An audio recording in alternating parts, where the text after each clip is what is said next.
Domo, welcome everybody. Today we are back with The Sun Shines Over Us. Yippee! Happy shine. So yeah, Domo Doom Guy, Domo People Clown. Welcome, Domo Surveillance Bird, welcome back. Yatta! So from what I remember from 5 days ago, basically we transferred to a new school because we were bullied in the old school. We got our emotional support bestie helping us out, and we've been doing pretty good making new friends. Some of them are punks, some of them are nerds, you know, we're getting a little bit of everything. Domo Vicente, welcome, just in time, we just got started. Why am I being turned into a blanket burrito? Why me? I already took a nap. I already was eepy. I took nap. I napped for, I don't know, 15 minutes. Because somehow I'm actually good at min-maxing naps. It's like, some people be like, oh yeah, I slept for I took a nap and it was like for 4 hours, but somehow I'm able to do it for 10, 15, 20 minutes, no problem. I don't know how. I guess that's just one of my very useful skills. Yeah, Domo Aviator, welcome. Like, why am I getting wrapped? I don't want to be a burrito. Yeah, you only need 20 minutes anyway. Yeah, exactly. Anyway, yeah, so we shall, continue. Wherever I was. Oh yeah, and some girl yelled at us and we had a total breakdown, but then we hugged and made up or something. Good news, your story reached 50,000 words and 135 pages. Yippee! Congratulations! Nice work! How many times have I told you this, Alex? Having the highest rank in school does not give you permission to do things as you please. Ugh. Would you have bites or blanket burrito? Alright, fine. If you're gonna make it a choice, I'll take the blanket burrito. Alright, fine. Fine. You're twisting my hand. Give me 1 second. I will pull out the blanket. Give me a second. Alright, here it is. I am now blanket burrito. Are you happy now? That means it's like, since I gave you the blanket burrito, you can't bite me for the rest of the stream. That's the deal. Oh yeah, VTube Studio has free assets, so maybe make this a little smaller. There we go. Domo Ikacho, welcome. How you doing? I peeked through the gap between the door. Miss Lena is scolding Alex in front of my class. Leo's supposed to be teaching, but he's currently going to the teacher's lounge to get some material. Yeah, every VTuber has a blanket now. Yeah, no, it's like the default VTube Studio has a blanket asset, so you can pull it out in 2 seconds. And even if you don't like the default ones, there's free ones you can download all over the place. It's very accessible. Everyone gets to have the cozies. The whole class eavesdrops on whatever is happening outside. Look at him with his fancy watch. Listen, Alex, the rankings do give an idea of how smart you are academically, but doesn't determine the intelligence you need in life. Are you saying that I'm dumb in life? If you're smart, prove it by utilizing your smartness in life. Imagine if you, without studying seriously, could maintain a top 3 ranking in school. Imagine what could happen if you take your education seriously? But, if he's doing well, doesn't that mean he is taking it seriously? I don't get the logic. The Math Olympiad is coming up soon. I've talked to Donnie about his behavior yesterday. I hope to see the same attitude from you. Oh, what's this? Seems like Leo has returned from the teacher's lounge. I think I saw Leo pat Alex on the head. What is his rank in school? Oh, it's like Alex scored I think he tied for first with the smartest kid in school. So it's like, despite being a total punk, he's actually smart. At least book smart. I mean, he's dumb enough to smoke in school, but I don't know. Maybe she means she shouldn't be goofing off. Oh yeah, no. Him smoking in school is pretty stupid. What did you do this time? What's going on with him, Lynn? Ahem. I've told you should call me ma'am when we're at the school, Mr. Leo. Are you fucking? I mean, oh, alright, sorry. Alex skipped class again. Mr. Yo-Yo asked me to help find Alex. Alex had an argument with Mr. Yo-Yo before he fled. Yeah, turducken. Yeah, it's like, you two meet outside of school? Like, teachers actually know each other outside of school? Oh my god! Alex had an argument with Mr. Yo-Yo before he fled. Argument? I think you need to clarify this for yourself, Alex. Mr. Yo-Yo said I should study seriously. I told him I couldn't handle that. I mean, my grades are good anyway, even when I'm not serious. When I said that, Mr. Yo-Yo got angry. Huh? Why did he get angry? The issue is Alex's attitude. He thinks he's already got it all down, while... Alex's grades and ranking are good, right? Maybe he has a different way of studying? Leo, just a gentle reminder, when it comes to learning, grades aren't the be-all and end-all. Our students need to build their character maturity for the future. I agree with Alex's poor attitude towards Mr. Yo-Yo. But we also, as teachers, need to pay attention to the differences between students in the way they learn. After all, a teacher's job is to make sure students get good grades as proof that they have the knowledge they need. As long as Alex can keep up his grades, I think that's enough. Grades don't represent everything, Leo. I'm worried that students might begin seeing themselves only through their grades. They could miss out on so many important things that don't get measured academically. Well, then start teaching us how to do taxes! Even if they get good grades, it doesn't guarantee that the knowledge is going to be useful. Yeah, so teach us how to do taxes. You, more than anyone, probably know that some students can only memorize stuff without really grasping the understanding behind it. So if you think grades don't truly show what students can do, then what's our role as teachers who are supposed to evaluate them? Yeah, Doom Guy? Does that mean our job is useless? Take what? I believe teachers should be more than someone who gives out grades. Being a teacher is hard. It's not just about academics. Like, what are you giving me? Flour? Oh, I like flour, thank you. I'll take flour. Like, I like flour. Thank you. Teachers, in a way, also have a role in teaching life lessons that go beyond academics.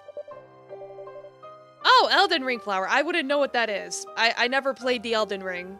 I'm filthy casual. I don't play the Souls. Being accountable for assignments, collaborating effectively, and problem solving within group tasks. Those things are a lot more important than numbers on a paper. The class starts whispering. Debate between Miss Lena and Leo has everybody interested. I could hear a few of them speaking their minds, defending either Leo or Miss Lena. Yes? Who do you think is right? Leo or Miss Lena? I think...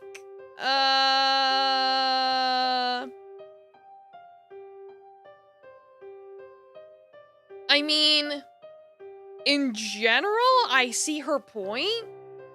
But in this very particular situation...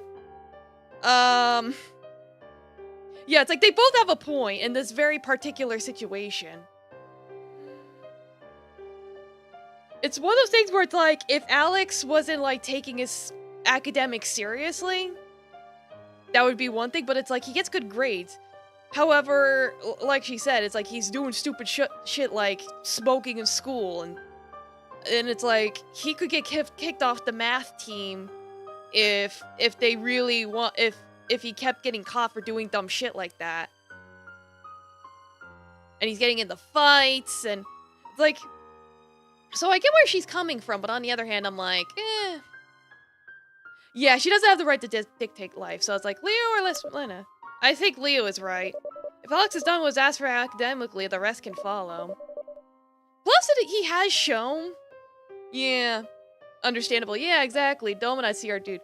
Plus, he has shown so far that he is trying to adjust his attitude a little bit. Like, he did try to stop Donnie from getting into a fight, even though he did anyway. But he at least, like, stepped in and was like, bro. So it's like, he's changing a little bit. Domo, our ditto, welcome. How you doing? I think Miss Lena is a bit uptight when it comes to this. Ah, yes. Miss Lena has always been like that, uptight and too disciplined. Many students are afraid of her. I nod, agreeing with Kirana. Not long after Leo enters the class. His face, which usually looks bright and cheerful, now shows a sour expression. Oh. So, how's the assignment so far? Everybody done? The whole class whispers around. Everybody done? Everyone's startled by Leo's sudden change in voice. I think she just needs to come from a more understanding point of view rather than you must conform to my standards. Yeah. That's why I'm like, I get where she's coming from, but in this particular instance, she's being she's dictating a little too much. Like, she don't know this boy. I think he was really upset by Miss Lena, as I'd usually see him like this. Not yet. A classmate answers. Then Leo lets out a long sigh before sitting on the teacher's chair. Oh, it's fine, just finish it up. Oh boy, I just unlocked a core memory. Alright, so I remember way back in my youth, there was this one class where I had this one cool teacher who was like really nice. He was also a male teacher. He was a lot like Leo, actually. But he had like a very sarcastic wit to him. Which was kind of funny. But the thing is, he had one very specific rule, which was never pick up the phone in the class, because this was way back in the day where teachers would get calls from, like, if it was like the nurse or the principal or something, there was like a phone in the classroom to answer, so none of the kids were never supposed to pick it up. Well, guess what? One day the phone rings and the class clown picked it up and he fucking lost his shit. And everyone was like, oh my god. It's like the boys were shell shocked, the girls were trying not to cry, like everyone was like really upset. So it's like everyone went outside to play like dodgeball or whatever. And then everything was fine. It's like the kid did get in trouble, but it was just one of those things. Yeah, he became Thanos. Pretty much. Moral of the story is, don't piss off the nice teacher. Vaguely, I can still hear Miss Lena talking to Alex outside.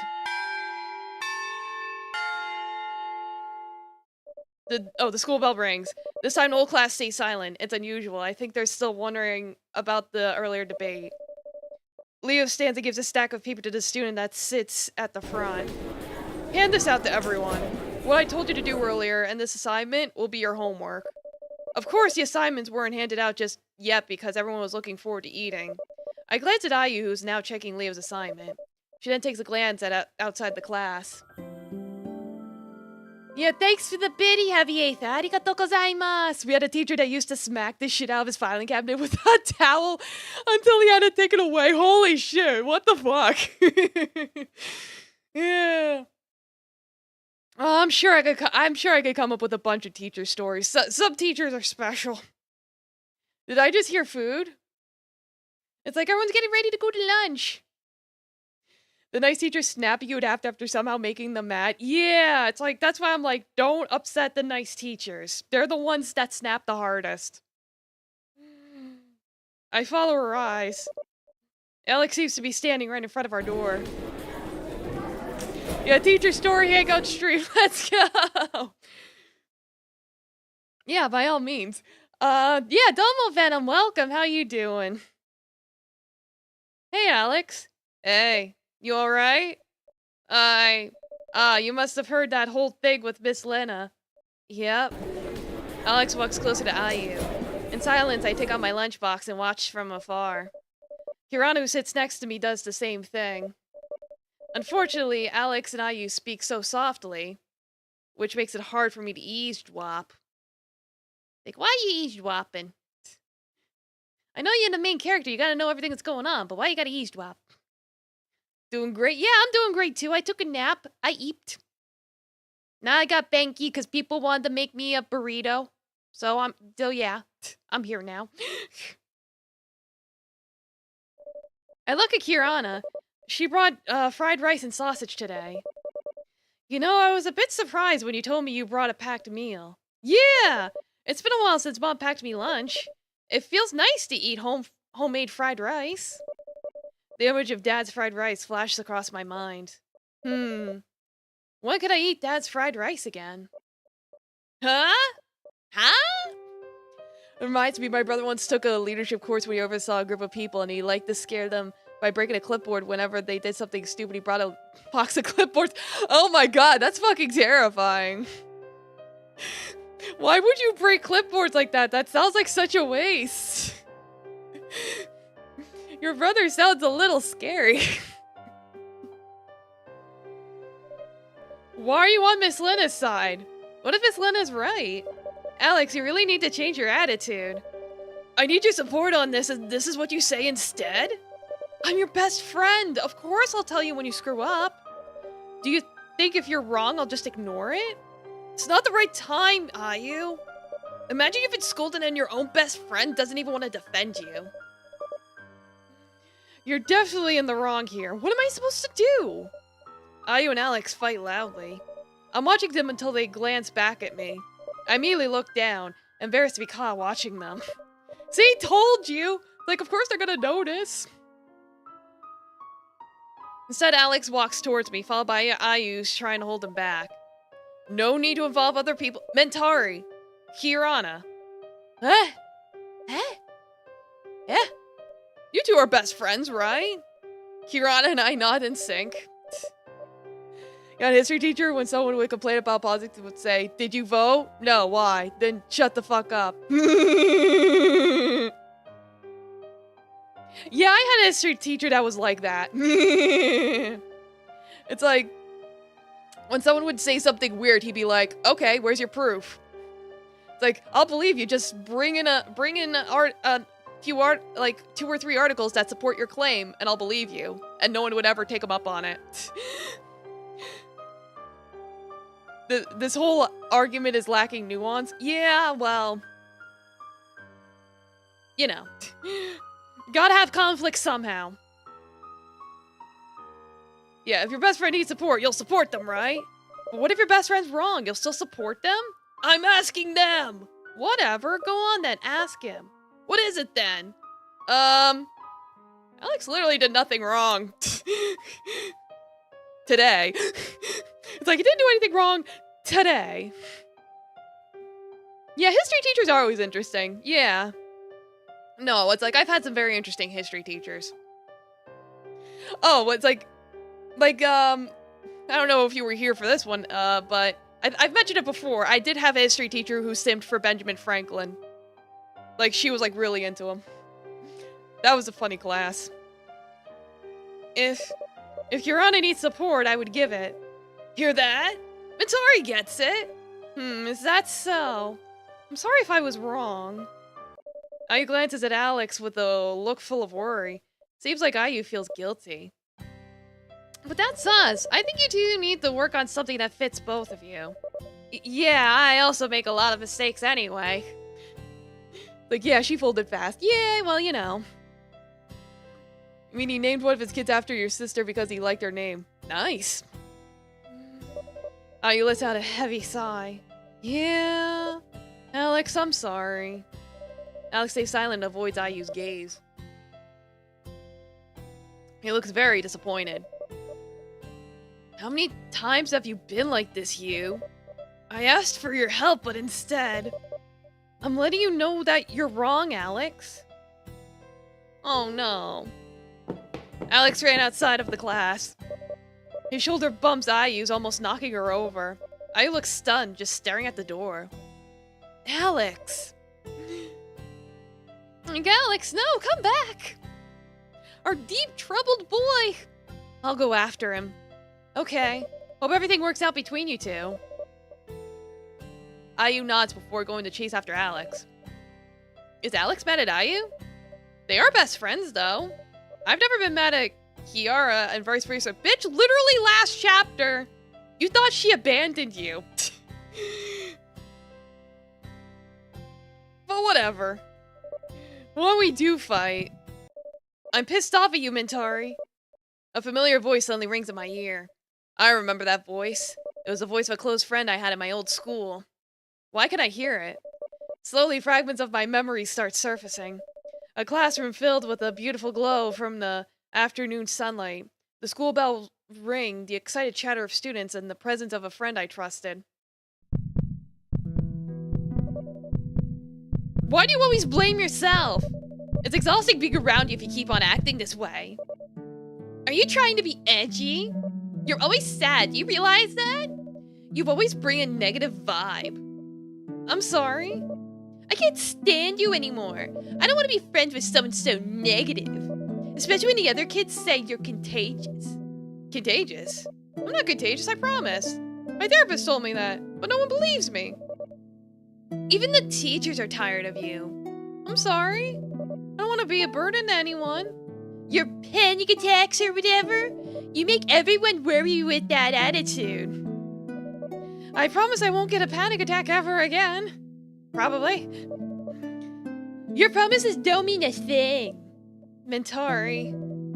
You get teased a little bit and cry. Mintari. Grow the hell up. Mintari. I'm sorry. I'm sorry. I'm sorry. Alright. Like, girl, wake up. You're having a bad dream. Mintari! You... Why are you crying? What were you thinking about? Only now I realized that I had tears coming down my cheek. Hirana wipes my tears with tissues. You could have just given me the tissues, ma'am. I'm sorry. It's alright. What happened? Do you want to tell me? Just thinking about it makes me want to cry. I'm not sure if I can tell Kirana this story. I slowly shake my head. Kirana then rubs my back. It's okay if you don't want to, but remember that you're not alone, yeah? I'm here. Whenever you want to share, just tell me. If you don't want to, that's fine too. I nod toward her and reach out for the tissue that Kirana was offering. I wipe my tears. I then take a deep breath to calm myself down. Oh, do you want to go to the cafeteria? I want some fried snacks, hee hee. Yo, welcome, Cosmic. There you are. Don't worry, you're only, It's only been like a half hour. It's like... Yeah, there's nothing... Yeah, nothing to fear! Cosmic's here! Yippee! Yeah, so, gameplay-wise, Alex got scolded by the teachers and then got in a fight with Ayu. And that caused us to have another panic attack. Me-wise, I'm in a blankie because everyone wanted me to be in a blanket burrito. And so, due to popular demand, I am in a blanket burrito now. Yeah, I probably rolled my eyes, but as a kind of chubby guy, I'm totally on board with Kirana here. No, that's fine. It's like, she did just eat lunch, but I'm like, you know what? It's fine. Yeah, it's like, you blink and suddenly time passes. How dare time pass when I'm not looking? Yeah, Alex literally didn't do anything wrong. He really didn't. Kirana being Kirana, it puts a smile on my face. We then close our lunchbox to bring them to the cafeteria. Oh yeah, we also had a brief conversation about, past experiences with teachers. We all agreed that, history teachers tend to be the most interesting type of teacher. The cafeteria seems a bit packed with students who want to either just buy some stuff or hang out. Because it's too full, it's a bit hard for us to secure a seat. We look around until we see Putri waving her hand at us. Kirana! Mintari! Yeah, your brother's scary. Come here! We walk towards Putri's table. She sits only with Alvin, so there's an empty chair for us. Finally, seats! Can you keep an eye on our lunchbox for a minute? I want to buy some fried snacks. Alrighty! I open my lunchbox. Alvin seems to be focused on munching his fried rice. But when I glance at Putri, I notice she's staring at me. Hey, Mentari? Yes? Putri heard that Miss Lana and Leo had an argument in front of your class. Is it true? How could she know? Yeah, no, she went through some character development. We cried in the library and shit. So I think we're friends now, question mark. Seems like the news traveled quickly. Or perhaps it was so loud that even the other classes heard it too. Yeah. Leo was so cool to be able to handle that unfriendly Miss Lena. Eat, Put. Eat. Oh, yes, in a minute. As usual, Alvin and Putri seemed close. Are they dating? No, I shouldn't jump to conclusions like that. I mean, Alex and you are also best friends. Maybe they're just friends as well. Should I ask? I mean, it's kind of awkward to ask. If they are, they'll just say it. Oi, what are you guys talking about? Kirana comes back with a paper bag filled with a bunch of fried snacks. She then sits next to me and starts eating her lunch. Talking about you, Kirana. Yeah, it's like... Yeah, usually yeah, it's like... No assuming. When you assume, you make an ass out of you and me. Nah, we're just joking. Talking about me? You're so mean, Putri. Of course not. We were just talking about Leo, Miss Lena. Oh, it's spread already? Yeah, it's not like they were whispering. Putri heard it all the way from Putri's class. The kids have been talking about it. Oh. And then? Putri said to Mentari that Leo was cool for being able to face Miss Lena. Ah, Leo's groupie, huh? Why do you support Leo? Because Leo is so cool. He's still young, so he's still handsome.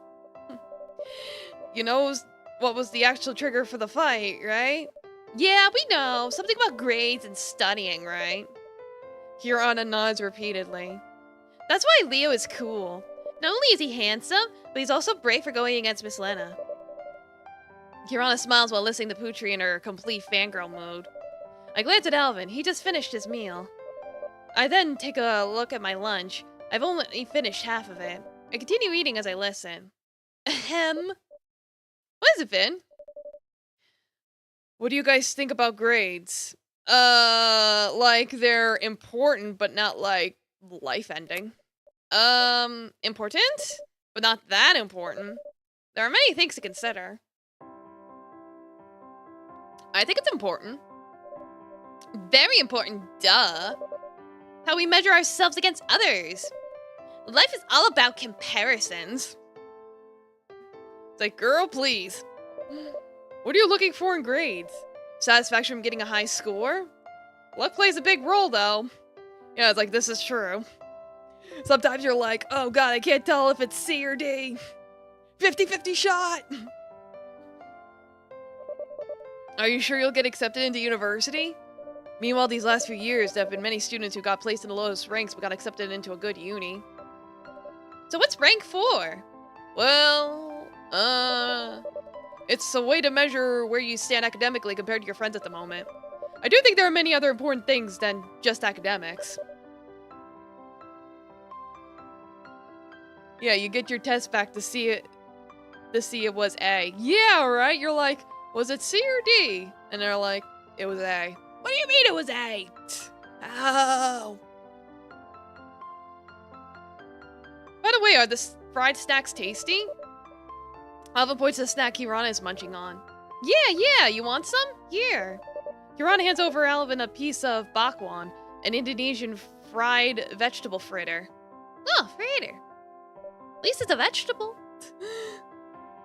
Yeah, the fried snacks are always tasty. Yeah, bakwan doesn't sound too bad. If it's just a fried veggie. I like fried veggies. Thank you, Kirana. Anything you eat seems delicious. Just what you eat is making my mouth water. So what about ranks again? Ranks? Alvin looks flustered. He looks like he's trying to remember something. Alvin being Alvin. Talk too much and you end up forgetting what you said. Sorry, what were we talking about? Yeah, it probably is battered and deep fried. It's like, I'm imagining it being like tempura style. but I could be wrong. Dom 11 Juice, welcome. Is this the Hot Wheels meetup? No, this is the fried food meetup. It's like, what vegetables do you want fried? You were saying? Oh, here you guys are. I looked to the side.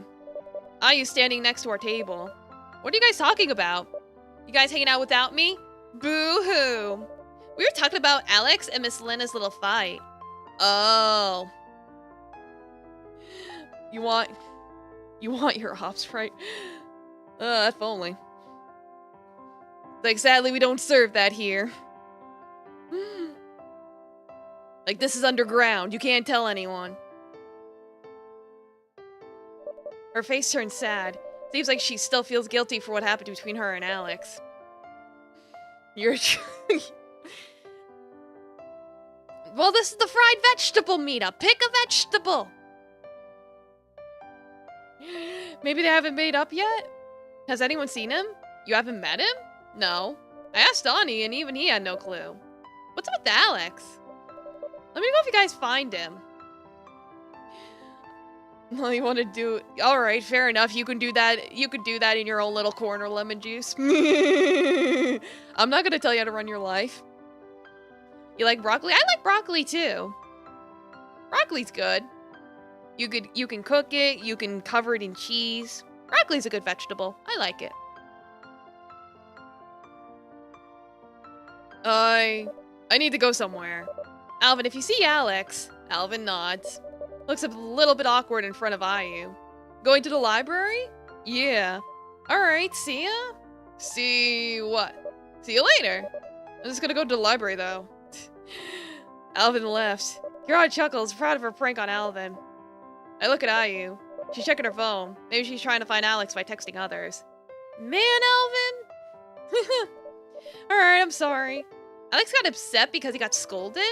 That, and I said the wrong thing to him. Hey, why is there a surveillance bird? Don't worry, but... Like, don't worry, Lemon Juice. Birds aren't real.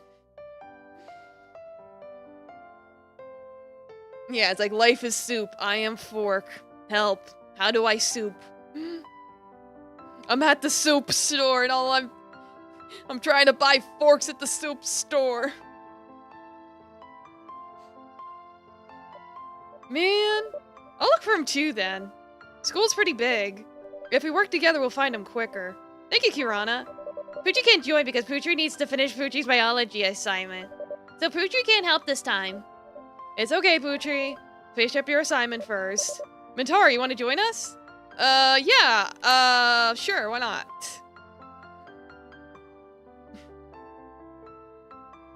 Yeah, born the ship, horse the wipe. Pretty much. Take them and you leave the birds alone. It only works if you're wearing a Punisher skull shirt. Yeah. It's like you gotta have the drip to say the cool lines. I'll join. I can't let IU wander alone looking for Alex. I think I have to help. IU helps me out a lot in class. I guess this is me returning the favor. Thank you, Mentari. Alright, let's split up. I nod, agreeing with Kirana. I'm going to look in the back. Mentari, I think you could look for him at the second floor while going back to your class. Would it be okay if I head back to class first? Nah, relax, it's fine. Instead, if I return late, then you can let me know if the teacher's coming, right? Hee. Alright, I'll sweep the first floor then. Alright, Poochie has to go now. Back now to finish Poochie's assignment. We all nod towards each other and go to our assigned areas. Yeah, Poochie can start talking to first person like a normal person, or Poochie can shut the fuck up. Yeah, it's like, we talked about this last time. We think she's just doing it to be cute. Cause, like, pronouns when it comes to different languages doesn't always translate one-to-one.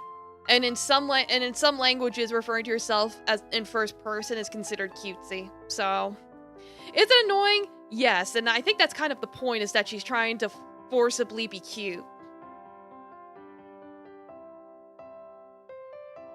Yeah, it's like Future can be a weeb and not talk in first person. Yeah, it's like She doesn't have blue hair yet. It's like, she probably has been influenced by anime, just like Donnie. It's like, have those two talk about anime. I want to see. Alright, Kirana goes to the back area of the school where the warehouse and old building area are, while IU searches around the first floor. I walk to the stairs to get to the second floor. I hope I can find Alex. Yes, Doom Guy, Cosmic is here. She's quite judgmental. Well, you know. It's that hashtag mean girl energy.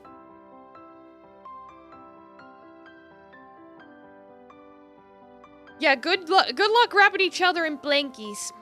You two have fun with that. I'm walking through the hallway while peeking into every room I see, hoping to find Alex, who might be hiding. So far, he's nowhere to be found. I only see groups of students chatting while enjoying their lunch. Still no Alex. And Tari? Somebody pulls my uniform from the back. I quickly turn around. It was Sasha standing behind me while holding a book. Sasha? What are you doing? Looking for Alex? Have you seen him? Sasha shakes her head. I notice the book she's hugging. Want to try the library? I'm actually on my way there to return this book. I'm not sure if Alex is the type who will choose to be alone in a library. From our interactions, I'm sure he might head to the back of the school or hide in the warehouse. But I haven't heard anything from Kirana either. It seems like we need to look elsewhere. Need to look everywhere, even in the library. Sure. We walk side by side. Or you know how to roll sushi.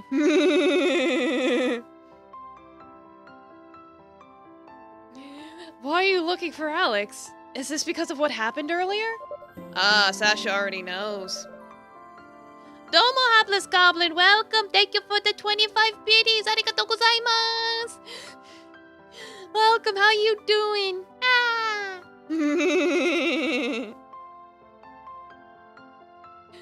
You gonna get some wings? Buffalo wings? Yeah, get some wings! Have fun! Get them spicy! Yippee!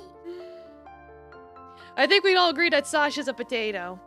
Like, what do you mean by potato? Like, a yummy one? Like, a baked potato? I heard it vaguely when I was in class. Then other kids were talking about it too. I don't know if I will let me tell Sasha our problem. Should I only confirm what Sasha said, or tell her about Alex and IU? You're doing well? I'm doing good as well. Yes. I might as well fill her in. The more people we have looking, the better, I guess. Yeah, Sasha's a potato in this universe. If the Titans show up, she merely eats them. Yeah, exactly. There you go.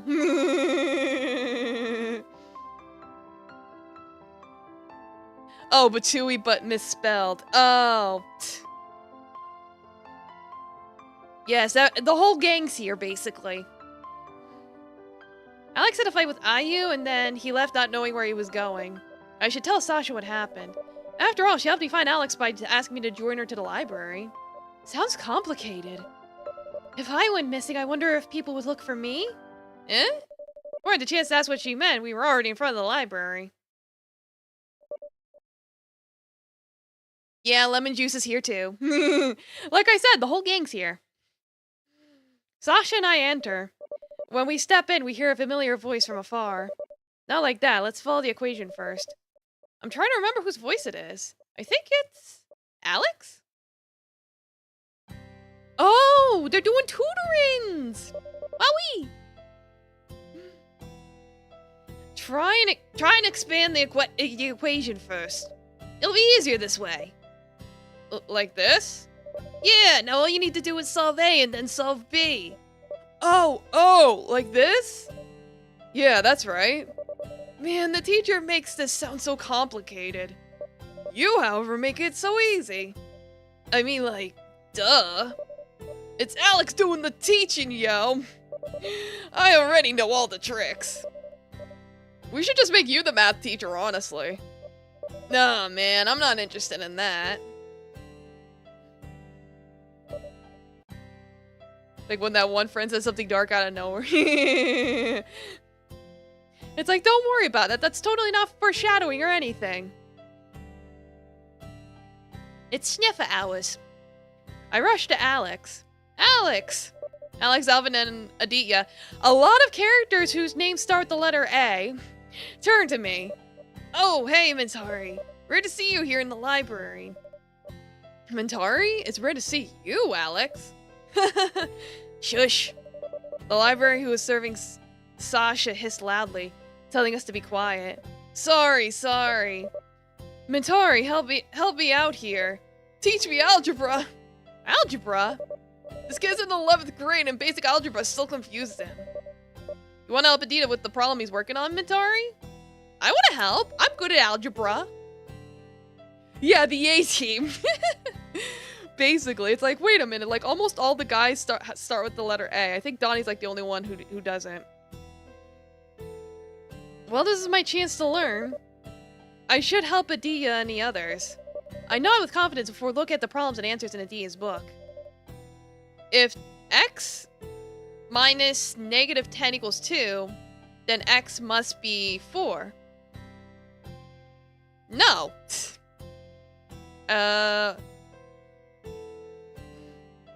Let me think. It's like minus negative 10. That means plus.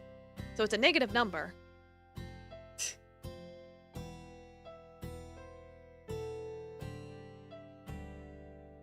Yeah, so that wouldn't make sense. That's incorrect.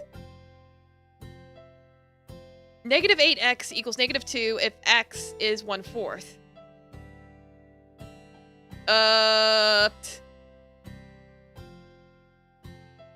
What grade is it supposed to be? 11th grade.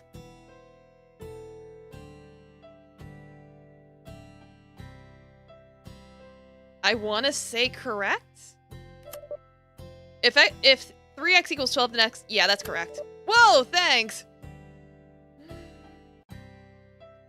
Yeah, it's like some of that stuff I'm like, wait a minute.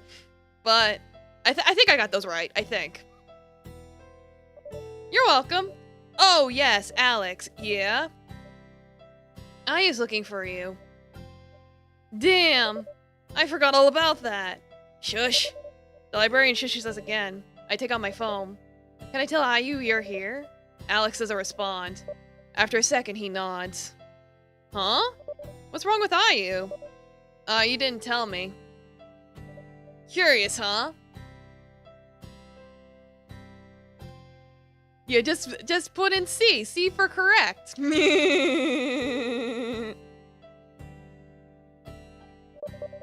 Aditya looks annoyed as Alex holds his laughter. At least Alex seems better. I quickly text Ayu and Kirana. Alex is in the library. Not long after, I heard rapid footsteps coming to the library. Ayu appears from behind the library door while gasping for air.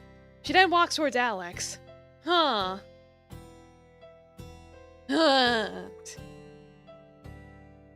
See, totally doesn't mean I don't know. Nah. Not at all.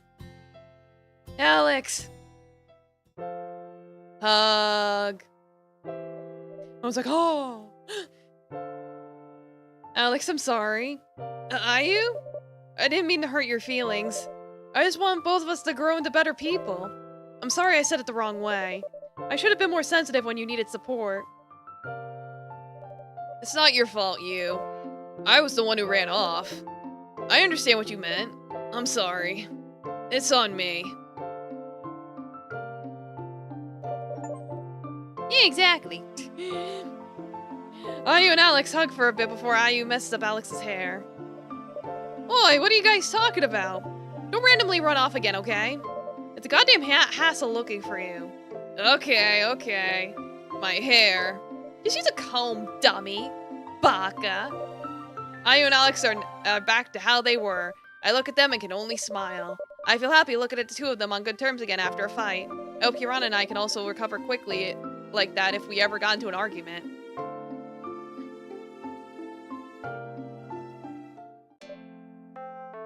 Like, there's like 6 different endings to this game, and I'm sure in one of them they do. Probably. That's just a guess, though. Right, but it probably solely depends on my dialogue choices. I could ruin people's lives. Yippee!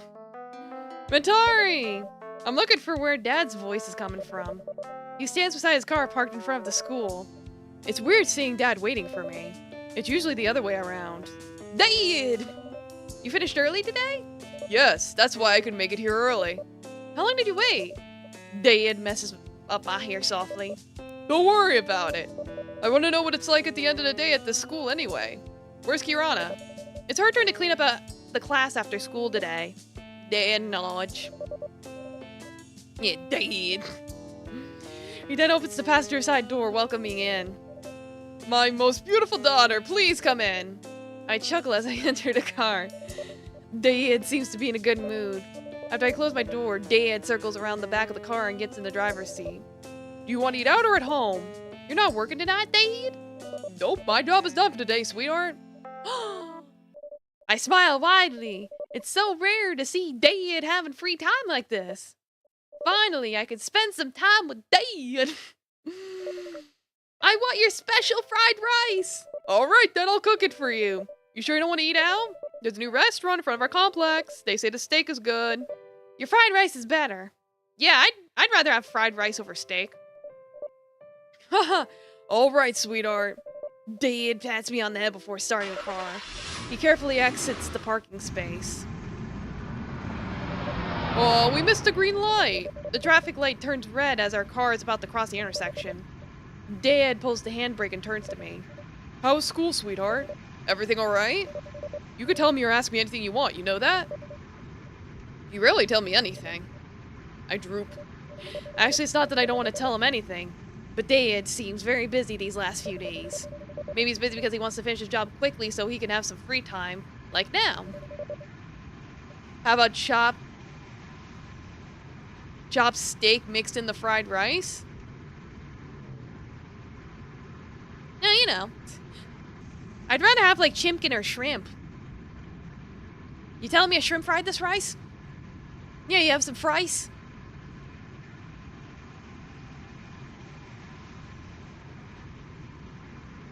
Yeah, but seeing Dad so tired every time we meet up, I don't have the heart to steal his time when he could be resting. So anything you want to share? New friends. Mentari has a lot of new friends, Dad. And who might these new friends be? Well, there's Ayu, the class president. Oh, I've heard about this Ayu from Kirana. Kirana? Yeah, get some... Yeah, a steak fried this rice. It's like, how are the steaks frying the rice? How do they do it?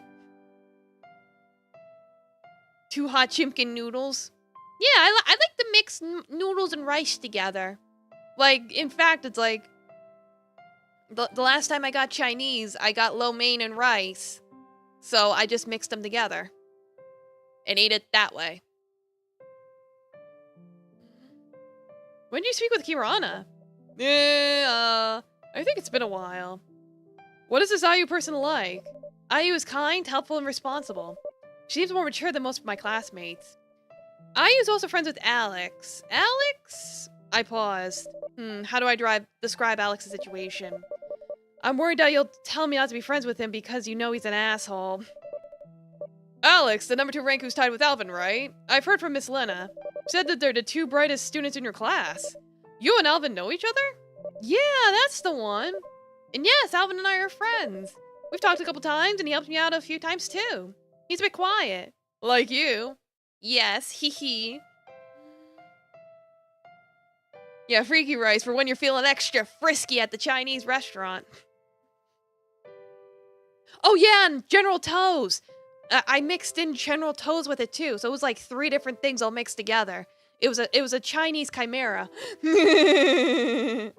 You mix pasta and rice together sometimes as a kid and everyone thought it was weird. It's like, no, I love mixing pasta and rice.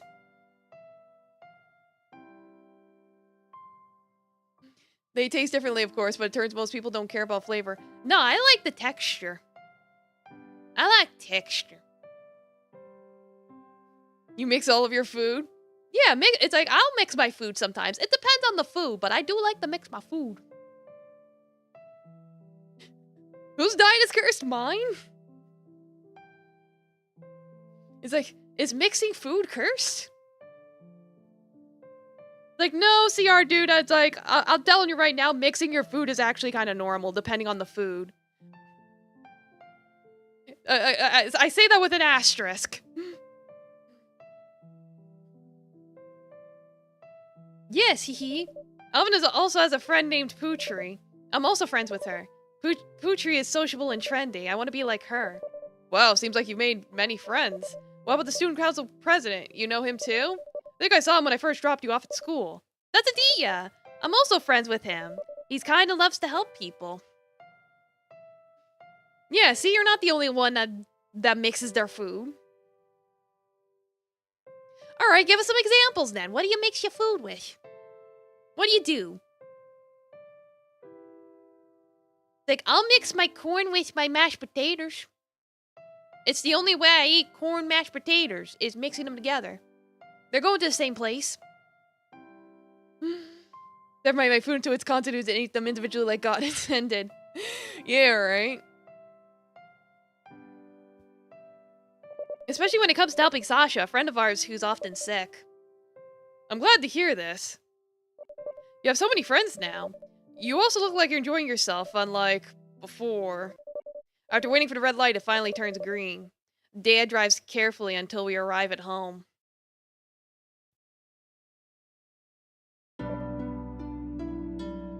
Fish noodle soup? Yeah? Why would you mix textures like that? I don't know. Autism? Like, I do actually have autism. Well, a diagnosis, technically. Corn goes in rice? I would actually try that. You mixed a soup with biscuits? That sounds normal to me. Biscuits with soup? That sounds like something I'd do. Go take a shower. I'll get the fried rice ready. Yay! Dad's fried rice! Yes, yes. Go take a shower. My nose is itchy for some reason, so you're gonna see me scratching my nose a lot. Yeah, by this logic, we're all autistic. Yeah, right? Autism usually means hating lumps in your food. There are certain foods I don't eat specifically because of the texture, like steak. That's why I don't eat steak. I don't like the texture of it.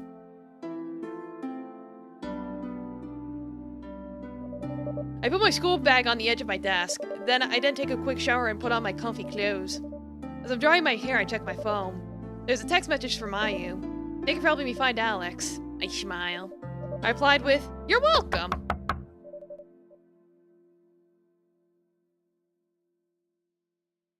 Yeah, I don't think I like lumps in my food either.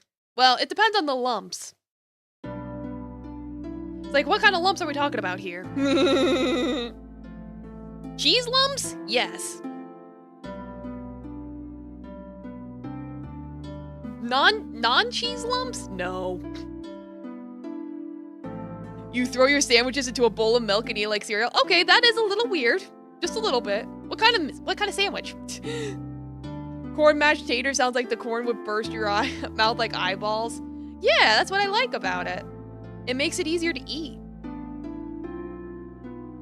You don't make lumpy mashed potatoes. Yeah, no. My dad usually makes them on the watery side. They're not lumpy. Okay, I hear a knocking at my door. I quickly open it. Dad stood there with 2 plates of his fried rice. Let's eat, sweetheart. I can smell the aroma of Dad's fried rice. There's nothing special about it. There's also nothing special about the taste. Does it taste any better than the cafeteria lady's fried rice? Somehow feels like Dad's fried rice is the most special of all. Maybe. It's not about the aroma or the taste. Maybe it's the time he spends making it and the time we spend eating together. Why is Dad a Texan? Because I said so. I'll check my posture. If you're not using an entire brick of butter, you're not making your mash right. Fair enough. I don't know how he does his mash. I don't pay attention. Uh-oh.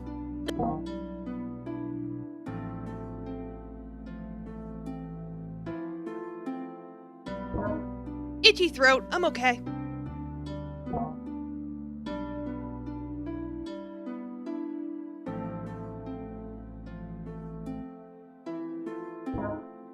Alright, I should be fine now.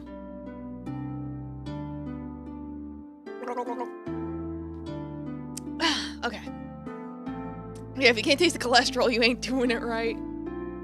Make them think you use a good electric blender. Yeah, exactly. Watery mash sounds weird. At that point, just add leeks and carrots. Again, I don't pay attention to that. I lunged for a hug, which startled Dade so much he almost drops the plates. Sweetheart, what's wrong? Why the sudden hug? No, it's nothing. I just love you. Oh, sweetheart. I love you too. Yeah, and that's it for chapter 6. Let's go. On to chapter 7.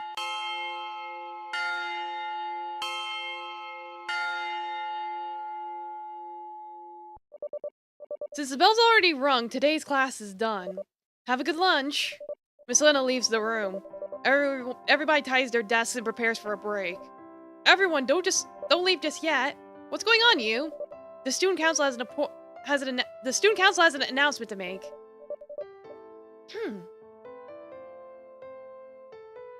Like, yeah, no, I don't cook. I know the basics because I did take cooking lessons as an elective, so I know the basics. But otherwise, I don't really cook. Because other people are willing to cook for me. and I like eating other people's food. The stick of butter is an entire tub of mashed potatoes actually isn't that much. Yeah, it's like how much mashed potato? Get a bucket. How big are American sticks of butter? Pretty big.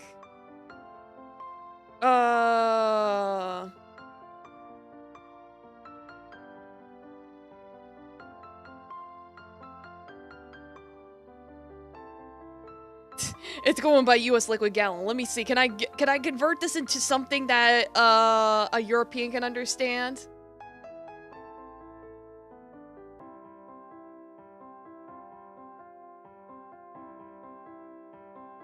Uh, 118 milliliters. Whatever that means. Ordered Irish butter and the sticks were about twice the size. Yeah. As Ayu finishes speaking, Aditya comes through the door. Excuse me. Ah, speaking of which. Who the fuck measures butter in milliliters? I was using a conversion table. I didn't know. I guess grams? I should have used grams. Why did I use fucking milliliters? Where's grams?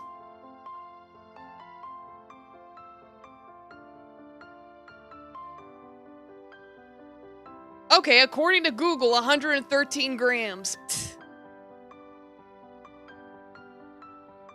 Whatever that means.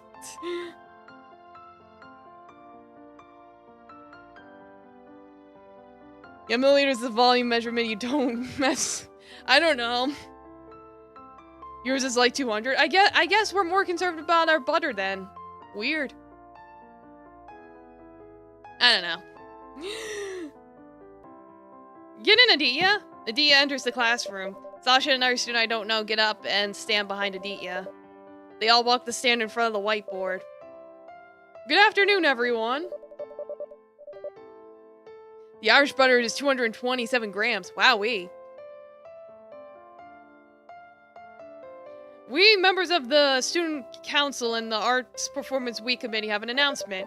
We're sorry for cutting into your lunch break. Just get to the point. We're starving here. Alright, calm down. We're short on people for the Talent Show Week Committee this year.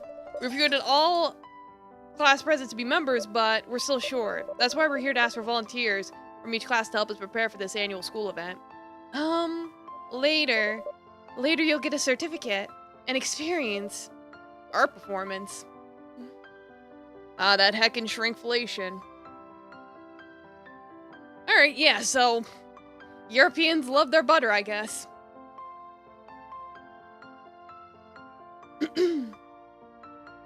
Is it true American butter isn't cultured? I have no idea. Someone might know better than me. I remember the art performances at my old school. More precisely, they forbade me to come and spoil the event. I'm also not sure if my presence is wanted at any stage. I don't really like the party. Mintari? Yes? Let's join the committee. Eh? Any? You got the Irish butter because it's grass-fed and not that immune shit.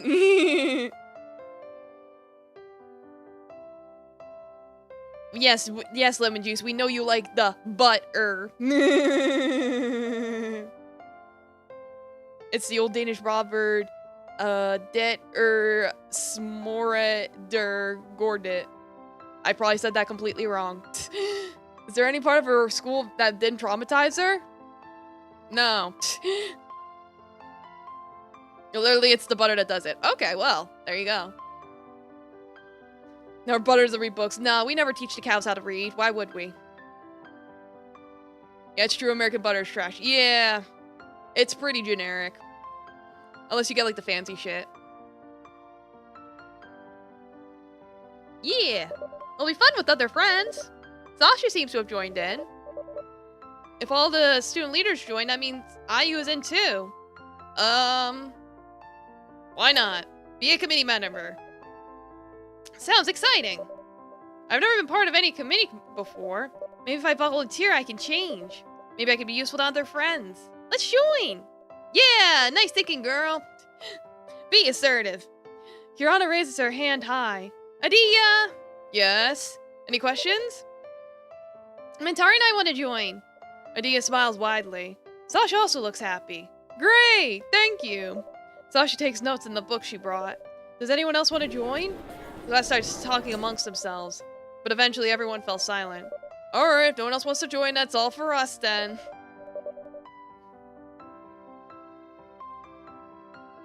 If you want to join us later, you can meet us after school in class 11C. Alright, Dee. Thank you for your attention, we'll take our leave. Medea and the others left class, followed by my classmates. After almost half the class left, IU approached Kirana. Do you really want to join? Of course! Why would we lie? Alright then. Mintari too, right? I nod to IU. Then we'll go to Class C after school together, okay? Okay. Alright, I'm off to find Alex then. You want to invite him to you? Duh, of course. The more the merrier! Awesome! IU then left while waving at us. If Alex joins too, then it'll be so much fun! But do people like Alex want to join the committee? I mustn't think so negatively. Like she's catching herself. Try New Zealand butter? Huh. Interesting. Let's go to the cafeteria. Kirana leads me out of class. Both of us went to the cafeteria and had lunch there. We then went to the canteen and had lunch there. Time flies. Suddenly it's already the end of the school day.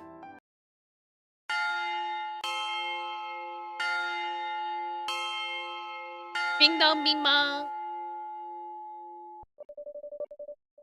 Our teacher leaves the classroom and classmates start heading out. Aya gets up and approaches Kirana, who is standing next to her desk.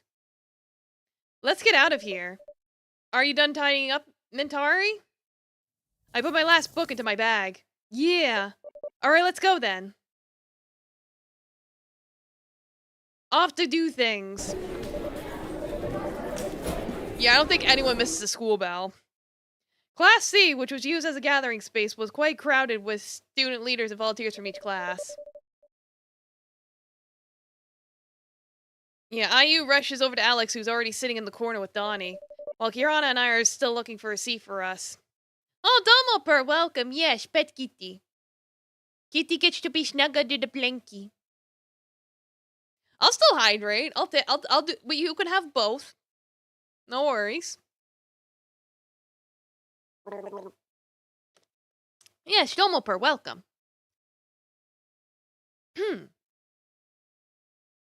Yeah, well, Kirana and I are still looking for a seat for us. Whoa, there's Mintari and Kirana! Putri approaches us and we stand at the doorway. Behind her, Alvin sits at one of the desks in the back. Hi, Bud, are you joining too? Of course! Putri wouldn't miss preparing a talent show event like this. Come sit behind Putri and Alvin. Behind me, there's still room. What do you think, Mintari? Yeah, let's sit behind him, why not? I don't know where to sit anyway. Looks like staying behind Putri and Alvin is a good choice. I know them off already. Okay then. Kirana and I sat behind Putri and Alvin. Not long after, Aditya enters with Sasha and someone else I don't know. Sasha sits at the front of the class while Aditya stands at the front of the class holding a marker. Good evening, everyone. Thank you for coming together to organize this year's art show. Before that, I'll explain the committee system for this year's art show. Aditya continued to explain about the division of tasks of the art performance committee. He writes down some unfilled committee positions on the board. There's the event section, a decoration section, performers, and a medical section that is currently short of members. We haven't yet decided on the theme of the event. Actually, I already have an idea to make a charity event where collections will be used to raise funds for those in need. But maybe there are other ideas? How about a talent showcase? I think there are many who have talents and can be shown to the parents as well. Good idea! Oh, there we go. Can't have infinite pets, as much as Taffy would love that.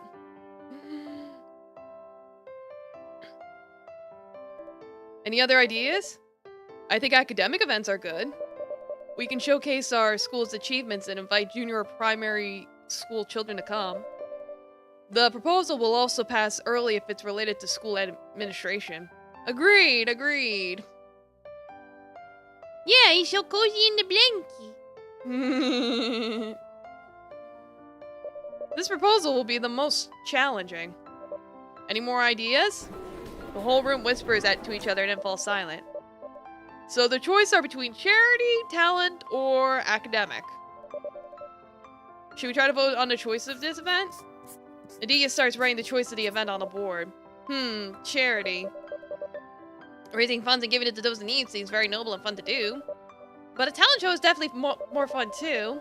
While academics must be fun to socialize our school to elementary or middle school children. Everything sounds fun. Let's vote on these 3 ideas. Those in favor of the charity, please raise your hands. Some people raise their hands. Dia counts them up and records it on the whiteboard. Those who want the talent showcase?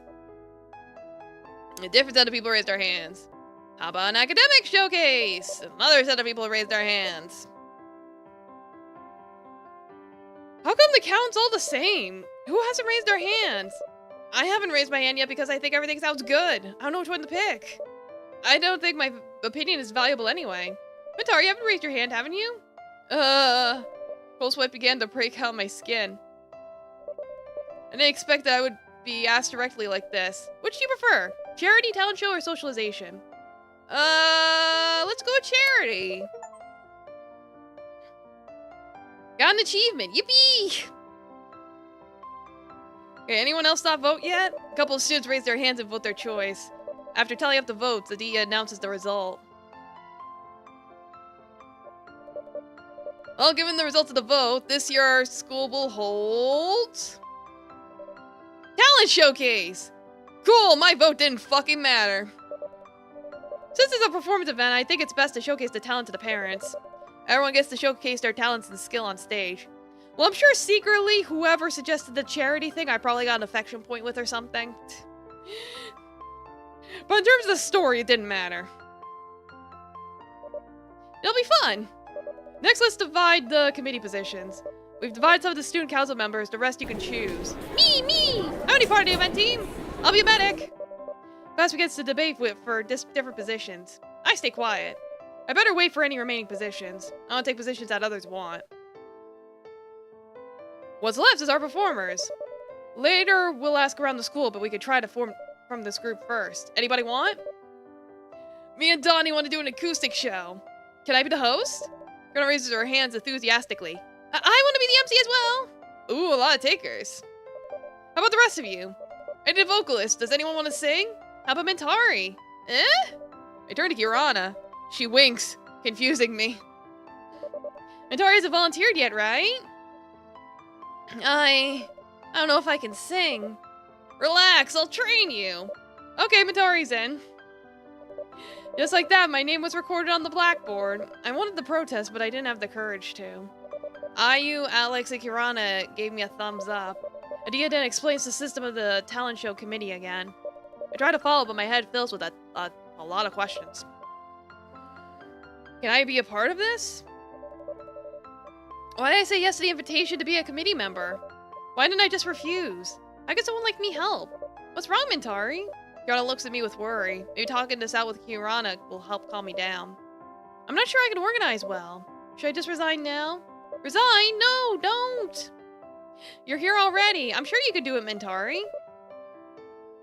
Kirana looks confident with her words. Should I trust Kirana? Can I take on this responsibility?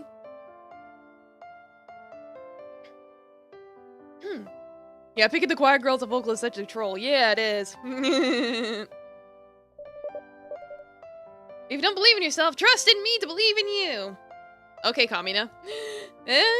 Is that even possible? I don't believe in myself, but believe in Kirana who believes in me. My drill will pierce the heavens.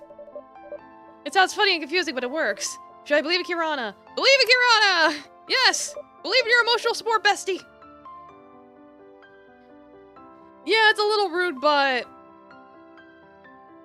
oh well, whatever.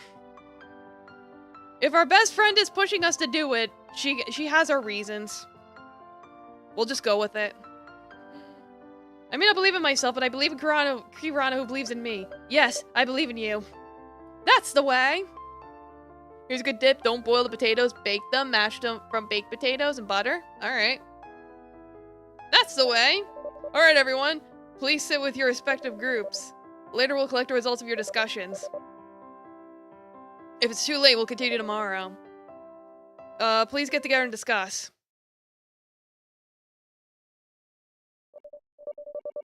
Alright then, let's group up with other performers for this event. What team are you in? Earlier, I signed up as the host. Let's go! Kirana leads me to the corner of the classroom. Alex, Donnie, and Ayu were already there. Here comes our vocalist! I look around. Vocalist? Who? He meant you, Mintari. Eh? I'm really gonna be the vocalist? Well, of course. I want to refuse. Is it too late to back out now? Can't I just be a normal committee member? Just relax. Alex can train you to sing. If you're not comfortable with them, you can train with me. If it's settled, then I'm on percussion. Alex on guitar and Mintari sings. Oh, it's like that. Hi. Wakadu. Have you decided on what song to perform? Alex and Honey shake their heads. Song. You have to decide now. Not sure if I can sing every type of song. How about a rock song instead? The kids will love it. Pop songs are more relatable. Typical. What if we can make our own song? It's like musicalizing a poem. Sounds cool, Dawn. I like it. What kind of song do you think you'd like to sing? I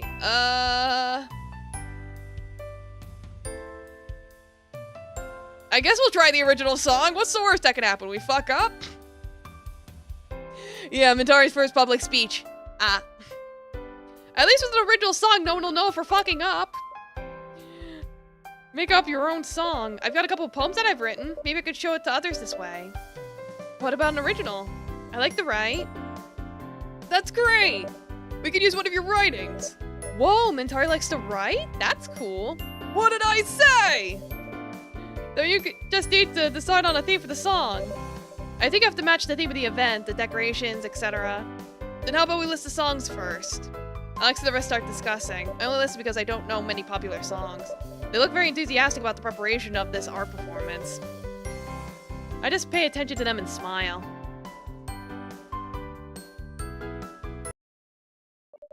An hour passed. Adia stands back in front of the class. So for the results of this meeting, please coordinate with other related section teams.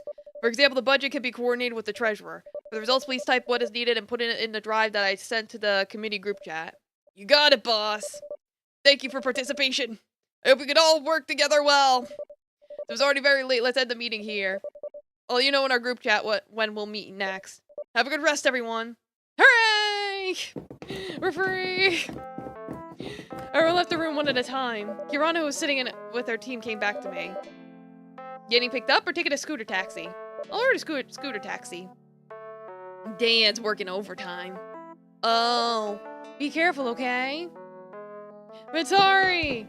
Aditya suddenly approaches me. I turn to him. Thank you for joining the committee.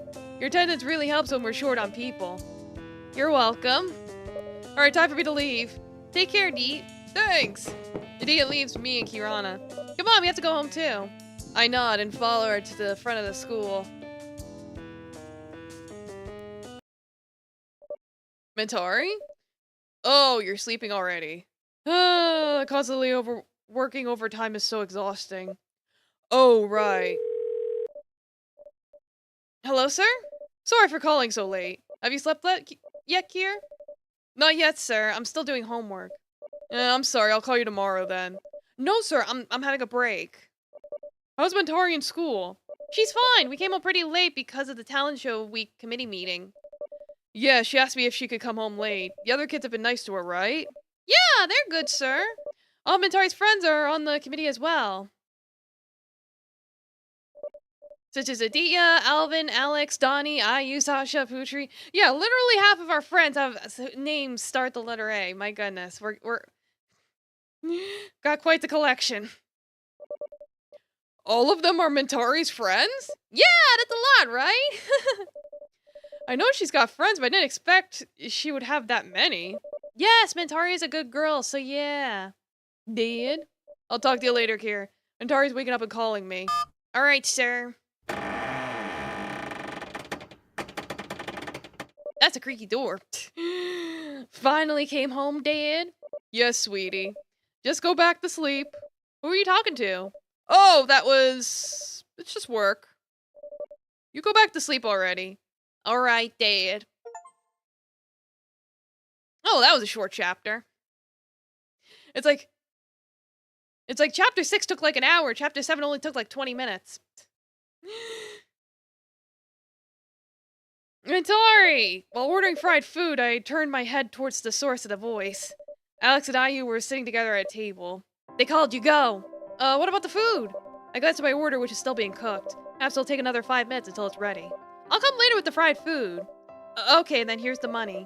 I gave her the money before going over to Alex and Ayu. Yes? Sit down, please. I sat across from Alex. Beside him, Ayu is busy on her phone. We've got the studio booked for practice. Good job, you. Mentari has asked permission to go home at night, right? I nodded at Alex. Alex seems to be in a good mood today. You don't have to ask your dad to pick you up later. I'll take you home. Eh? Oh, why so surprised? You know I have a motorbike. Well, I know that, but...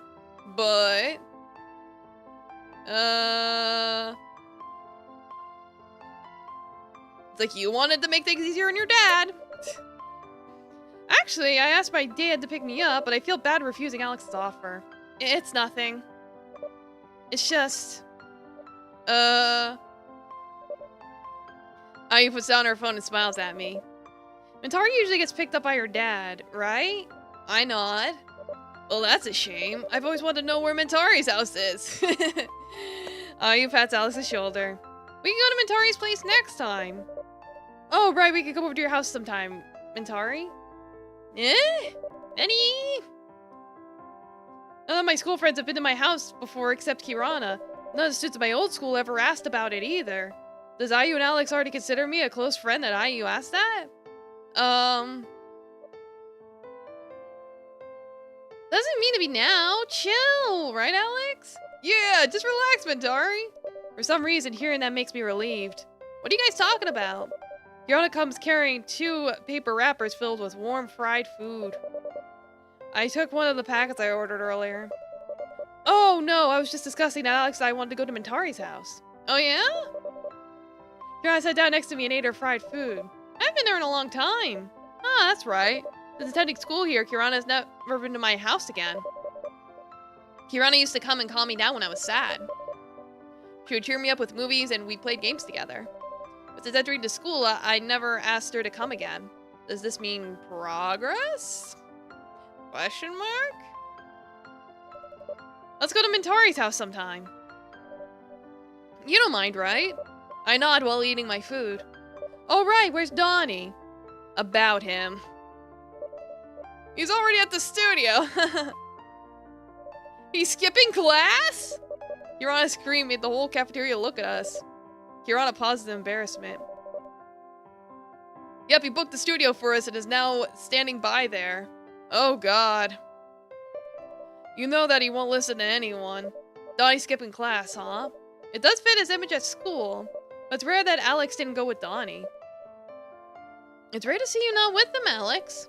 As if reading my mind, Huron asked the exact same thing I wanted to ask. I got a test at Leo's class after this. The school bell rings right as I finish my fried snack. Alex and I stand up immediately, followed by me and Kirana. Let's go. Yeah. Eat your snacks. Don't forget your sandwiches. Alright, that will be all for today. Don't forget to fill out the career assessment survey. It's due next week. Although some of you are busy preparing for the talent show week, I hope you can balance your time with studying as well. Have a good day. Miss Lena left the class along with other students.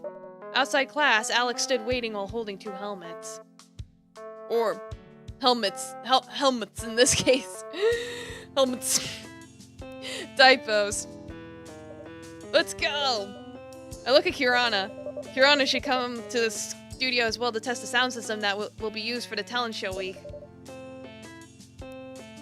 Oh, sneaky, sneaky. Ayu and I will go there by scooter taxi. You can go ahead, Mintari. I have to check some things first and coordinate with the equipment division. Okay. Alex told me to wait by the gate. Alex also gave me a spare helmet. It looks shiny and expensive. Alex must clean it often. After about 2 minutes of waiting, Alex emerges from the parking lot on his motorbike. Hop on! Carefully, I hop on Alex's motorbike. The motorbike is a little high, so it's hard for me to ride. Hold on tight. Are you ready? I make sure that I'm comfortable in the seat. Ready. Yo! Vroom vroom! Woo! Ha!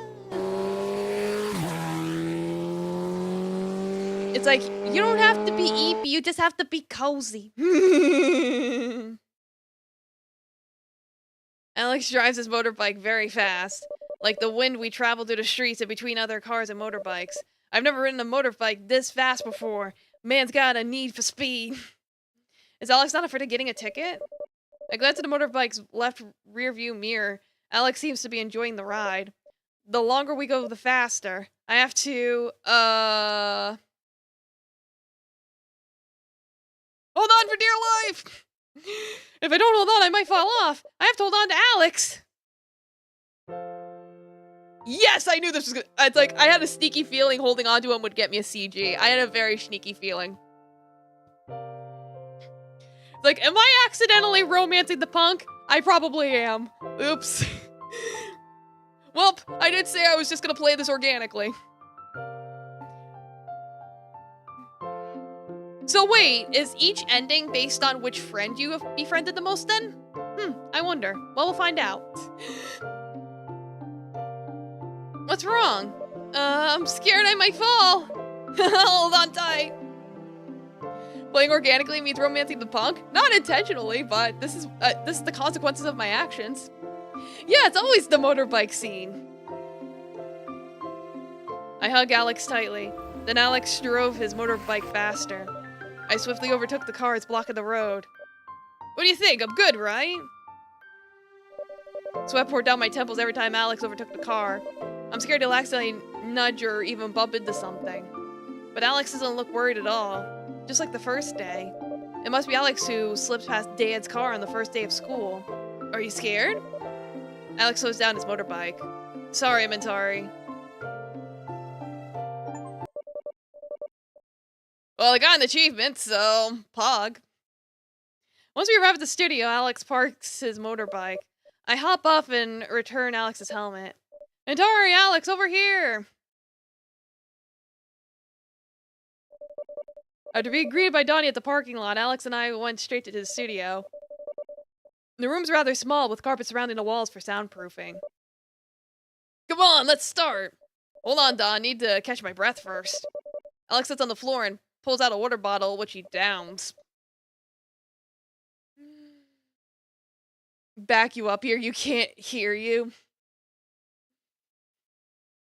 Like, alright then.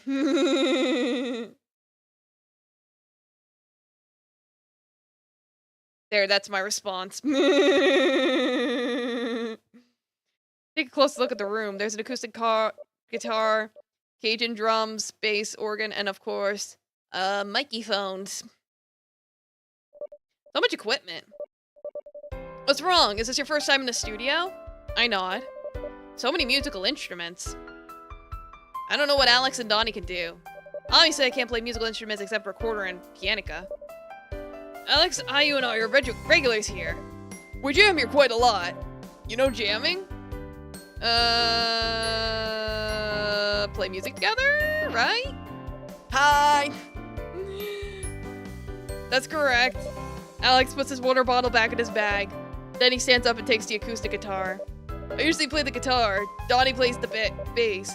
I used to play bass, but she rarely does now. Yeah, jamming together, shitting together. You know, just dudes being bros. It's not being stinky.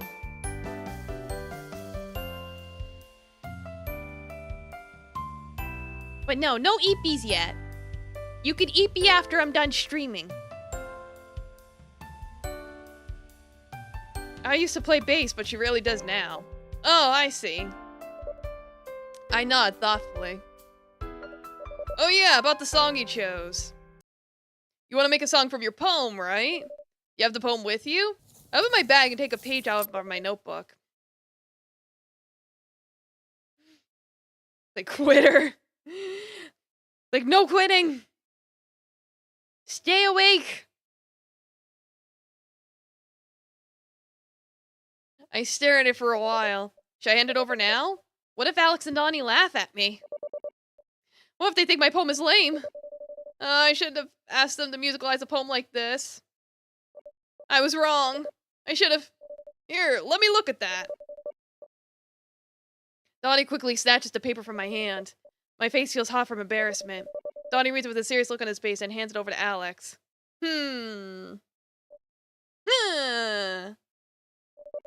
Alex is silent while holding the paper with the poem. Looks like he's reading my poem over and over again. Reaching for the Sun is the title. This is really good. All I have to do is create the musical accompaniment. Yeah, it turns out Mentari is pretty talented. If we had met in class 10, you would definitely have been in the band and have been our lyricist. Thank you.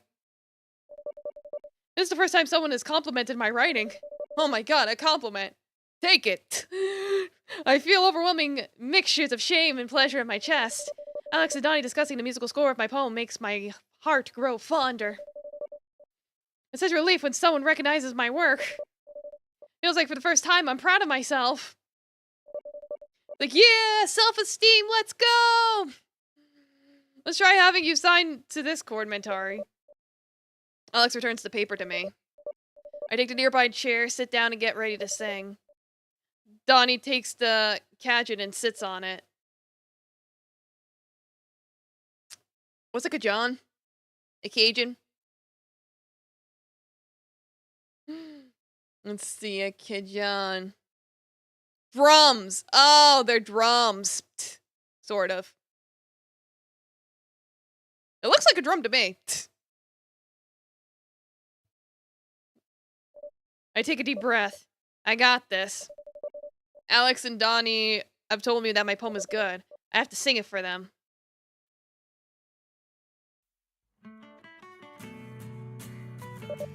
I start to sing. Ah! Alex follows me with his melodious guitar strumming. Donnie's silent for a while until he finds the right tempo to play.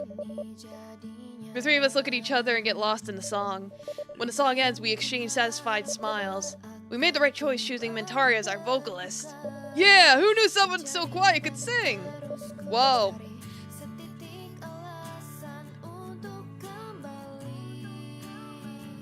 Can you guys hear that? I'm cranking it up, if I can. It might not let me right now. Dang it. Like, I want to crank up the tunes! Is my singing really that good? Maybe they're just trying to be nice to me. Someone is clapping near the studio door. And it's over. No! I wanted to turn up the funky tunes! You could hear it? Okay, good. Ayu claps her hands and walks towards me. That was amazing! You don't need to rehearse anymore, it's just right. It's like, yeah, you had one session. You're done. You're fine. Ayu ruffles my hair like a proud mother. Antari should have joined us from the start. Well, she just transferred last semester. What could we do? Well, you're right. Teehee. Ayu pulls out her phone and starts typing. After reading something on her phone, Ayu looks worried. Kirana will be here soon. I have to get ready to check the equipment and practice with her too. Do you still have stage fright, you? Stage fright? I've never been on stage myself, so I don't know how it feels. But I didn't expect someone like Ayu to get stage fright. Ayu's figure is always reliable and she's always confident. Did something happen to her? Let the past be in the past, you. If anyone dares to badmouth you again, I'll punch him. You don't have to go that far. Everyone's support to you. Mentari too, right? And Mentari doesn't know? Know what? It's like, I don't know everyone's tragic backstory yet. I'm working on it. Seems like something happened to Ayu. Should we tell her? Ayu looks hesitant, but then nods. Ayu had an accident on stage during last year's event when we were a three-piece band. It was a mess at the time. Ayu's bass strap. Bass strap? Bass. Came off and the bass hit her foot and she screamed in pain. The bass doesn't sound right, so I laughed at it. But I didn't do anything wrong. It's the kids who were laughing that were wrong. How rude of them. Hush, enough, Dawn. I'm afraid something will happen again. When I was invited to be an MC, I thought maybe I could prove that I don't suck. Now I think about it. I'm not sure I can do it. You can do it, you. I'm sure you can do it. I also believe in you. You too, right, Mentari? I nod. We all believe in you. We all believe in you, Senpai. Unexpectedly, Ayu, who looks so confident, also feels inadequate. I don't seem to know her very well yet. I'm not the only one with fears and doubts. Even people like Ayu could be anxious like that. Ayu takes a deep breath and smiles bitterly. Well, what else can I do? The important thing now is to practice with Kirana and check the equipment that will be brought to the school. Good luck, you. Don't you want to practice with us? Practice together, huh? I still have to prepare sentences for the intro and so on, but I'm also happy to hear Mentari singing with you guys. If you make the intro-outro while I'm listening, it'll be fun. I wouldn't be able to focus. Well, you might be right. Practicing together sounds fun. Maybe I should ask Ayu to practice together too? But can we focus on our practice then? What should I do? I better...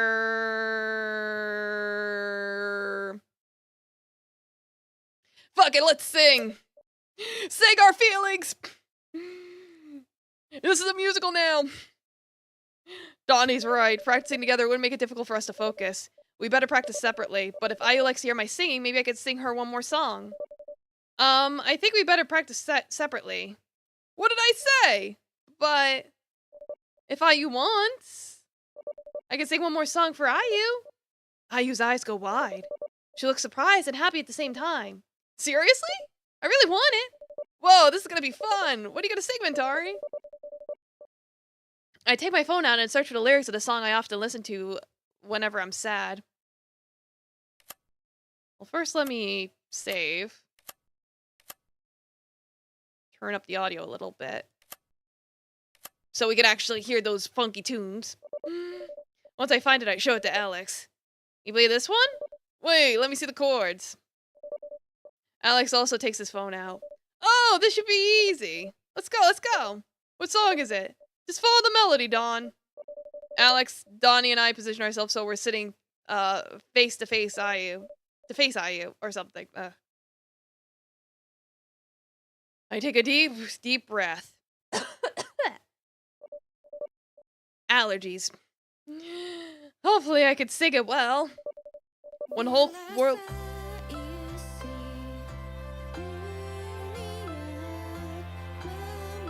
Let her sing it.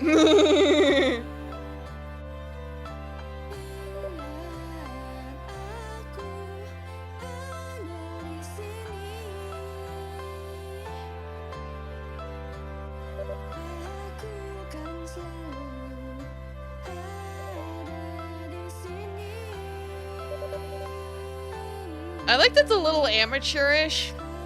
It's a little more realistic. Oh, I'm sad. Is this girl ever happy? I have no idea.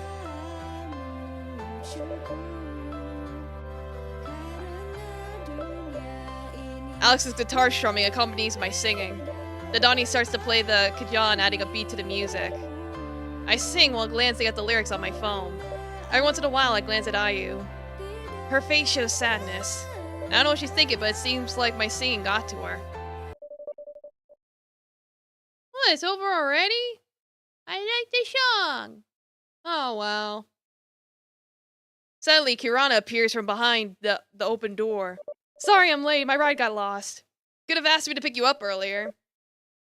As if I asked someone who skips class. Huh? Nani? Yeah. It's amusing to see my friends getting along with each other. It feels good to be surrounded by people who care about each other. Much from my old school. Everybody here is nice to me. Whoa! Feedback. Let's try to practice using the mic, you. Ayu keeps quiet. She's looking down like she's hiding something. What's wrong, you? She's still thinking about last year's incident. That's why I said we should have just punched those brats. Oh, you don't have to go that far either, Dawn. You're still worried, are you? Are you not? Well, there's still time. Should I just step back from being the MC? We can find someone else to be the MC, right? Well, we can, you, but then you won't be able to fight your fear.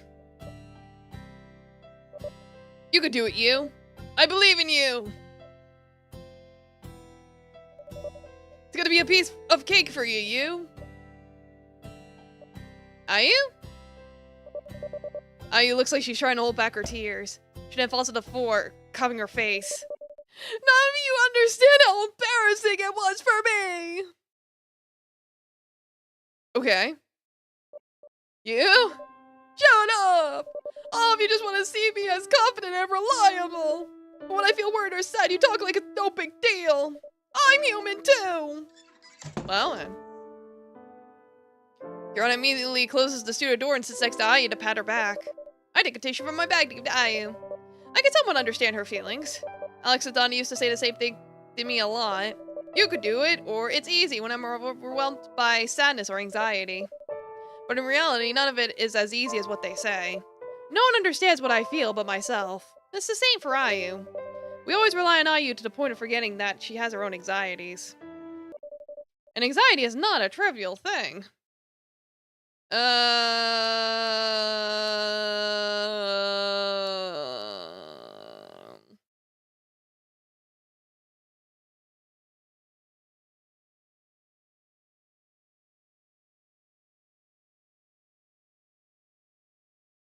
Hug time? I don't know. We could try comforting her, or we could ask somebody else to do it. What do you guys think? It's like, who should be doing the comforting?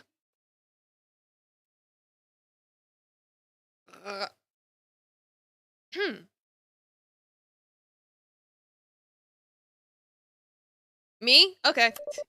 I understand Ayu's feelings, so I gently put my hand on Ayu's shoulder. Ayu turns to me. Ayu. Sorry, we didn't mean to hurt your feelings. Yeah, so it's hug time. Yeah! Girl hug! Tissues! Must be hard to be the person that everyone relies on, but it's true that Ayu's just like us. Ayu also has anxiety and it's normal. No one believes that I'm not confident, Mentari. Everyone thinks I'm like a superwoman. I'm sorry if we burden you. It's not that. It's just... I also have this side of me. And it's not your fault, Ayu. Ayu wipes her tears. I try to remember Miss Jasmine's words. I remember when I was in a familiar condition as Ayu. Miss Jasmine said to me, Alex and Donnie don't mean to trivialize Ayu's problems. They just want to cheer you up. That's not the right way to go about it. I'm sorry, you. I was wrong, too. We're all rooting for you, you. You're our friends. Alex and Donnie on. Nod, nod, nod. They come closer to us, then we sit in a circle. I'm sorry. You don't have to apologize, you. Ayu wipes her tears again, and then she smiles faintly. Looks like Ayu is relieved after crying and letting her heart out. I have to face my fear. I'll be here to support you. We're all here to support you, Ayu. Thank you guys for supporting me. I'll always support you, you. Alex and Ayu are exchanging smiles. I was relieved to see Ayu's smile bloom again. Now back to our practice. Yippee! Mic check, mic check. Oh god. Again. The microphone screeches from the speaker. I look around the yard. Lamp and decorations have been set up around the yard. Some people were loading instruments onto the stage. Other committee friends ran here and there to confirm various things. You always face your fears. Yeah, I know that's a joke, but you're good. But don't do that. Like, for legal reasons, do not do that. You could break your legs. It's a busy night before the event. And Tari, I turn around. Kirana stands there looking concerned.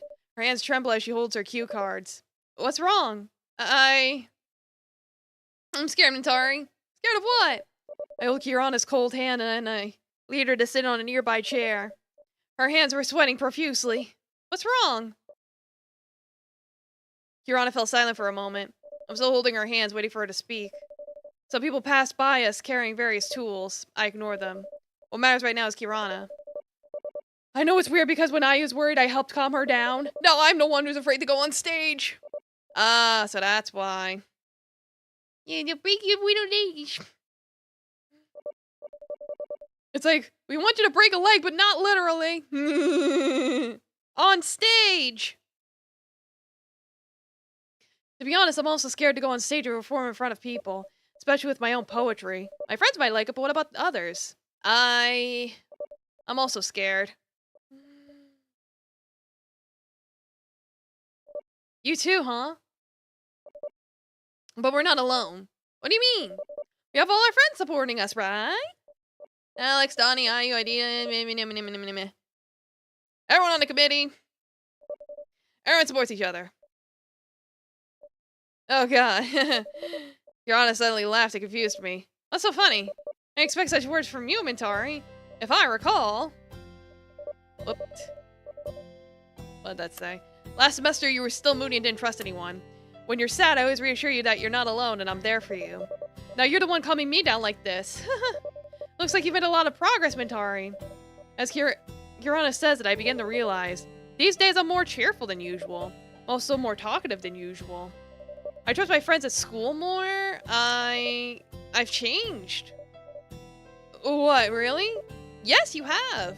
Kirana, come on. Ayu's voice is heard calling Kirana from near the stage. Kirana soon lets go of my hands and stands up. Well, then I'll be going. You have to get ready too, right? I nod. Kirana rushes to the stage and joins Ayu. While sitting down, my hands wandered around looking for Alex and Donnie. All alone. Alex suddenly sits beside me. Blech. His hands plays with the guitar pick while humming softly. Are you ready? I take a deep breath. Hey. Try mixing sweet corn into a batter? Yeah, why not?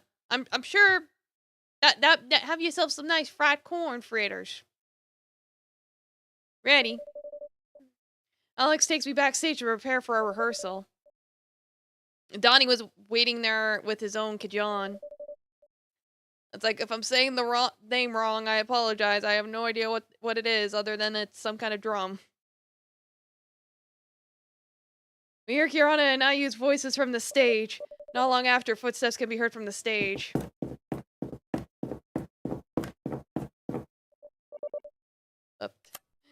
Yeah, Kirana appears behind stage. I keep double-clicking. What's the name of the band? We haven't decided yet. Oops. So, what should we call it? Is our local vocalist Mentari? What if we go with Matahati? We just swap the ending of R and Marahati and a T, and we get High of the Heart instead of Sun. Okay. That's not bad. What do you think, Mentari? Do you like it? Sure. The band name is based on my name. Feels a bit funny. I glance at Alex and Donnie. They look excited and confident about the name. Well, it can't be helped. I make a fermiad. Nice. Yes. Urana swiftly returns to the stage. Then her voice was heard with Ayu calling us to the stage. Next up, the committee presents to you... Manahati! Yeah, hope Ayami isn't nearby. Yeah, right? It's concert time! Alright, thanks for stopping by, Vicente. Have a nice rest. Either way, Mentari's anxiety is all Mark's fault somehow. Oh yeah, of course. I look out the window of Diet's car. Streets are empty and feel unusually quiet. Of course, it's already 1 o'clock in the morning. I yawn occasionally. I also occasionally glance at Dad, who was starting to look tired. I'm sorry, Dad, having you pick me up at this hour. It's alright, sweetie. I was working overtime too. Better than having you take a scooter taxi. I checked my phone briefly. The committee group chat is full of cheers and rest well wishes. I smiled, seeing everyone so enthusiastic for tomorrow's event. Why are you smiling to yourself? Nothing, Dad. Just happened to see the committee's group's reactions about the event. How was your rehearsal? Oh, my girl's going to be a star! Dad ruffles my hair with one hand. I laugh at his joke. What superstar, Dad? It's just a one-time performance. Can I come and watch you perform? You want to come? Aren't you working? Your dad could take a day off, you know. Even without an audience around during rehearsal, I can feel my heart racing. If there's an audience, especially if Dad comes. If you don't want me to come, it's fine, sweetheart. It's not that. I'm shy. Dad burst into laughter, as if my behavior is funny to him. You're not ashamed to perform in front of people, but you're ashamed to perform in front of Dad. Well, it feels different. He laughs again. I'll stop at an intersection. Dad took a tissue between the car seats and wipes his face. Getting sleepy, Dad? Nah. I'm just happy. Dad becomes quiet as he wipes his tears. The almost Silverside welcome. Yeah, I can stretch and hydrate and all that. I'll be taking my break soon, probably at the end of this chapter, assuming we're getting close to the end of it. Yeah, Domo Silverside, welcome. How you doing? I'll stretch. Keep.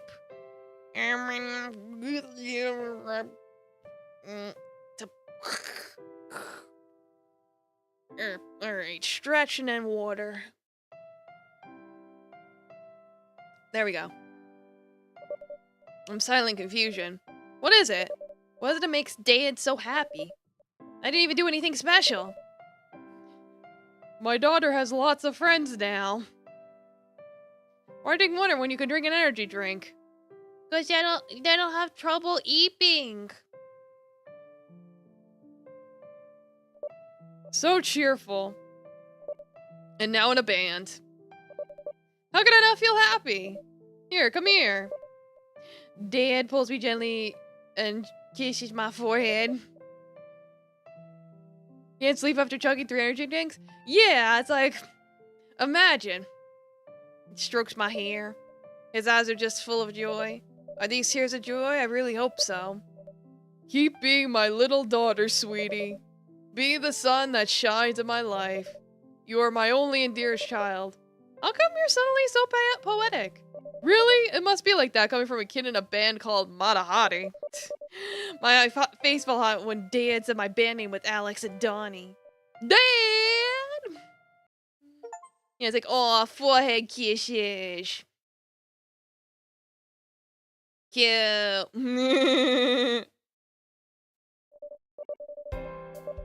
Alright, so... Yeah, so this seems like a good spot for me to take my bathroom break. I gotta take off my banky. Yeah, I'll be back. After these messages. Beep.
Alright, I'm back. Alright, I see you're leaving. That's your dude. Have a good night.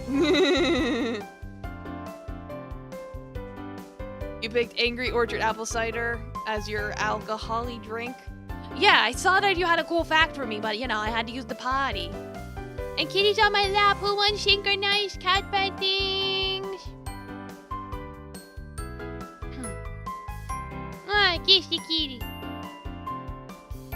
Yay! Synchronized cat bed things!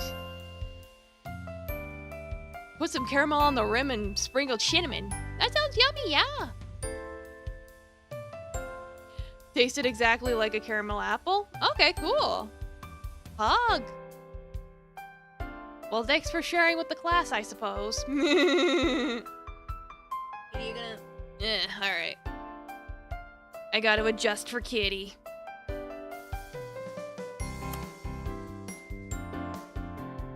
Yeah, that does sound tasty. First of all, as a supervisor of this year's talent show week, I would like to thank... While watching Miss Linda's welcoming speech, a sudden tap was felt on my shoulder.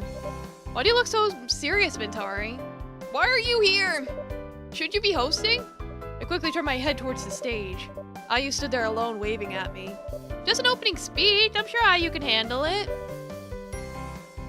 Like Banky or Bite. It's like, what? Do I have to pull the Banky back out? I had to take it off so I could beat.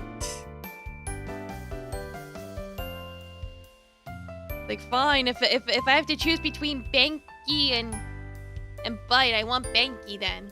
Let me see. Where is it? Where did I put it? It was fine. I went.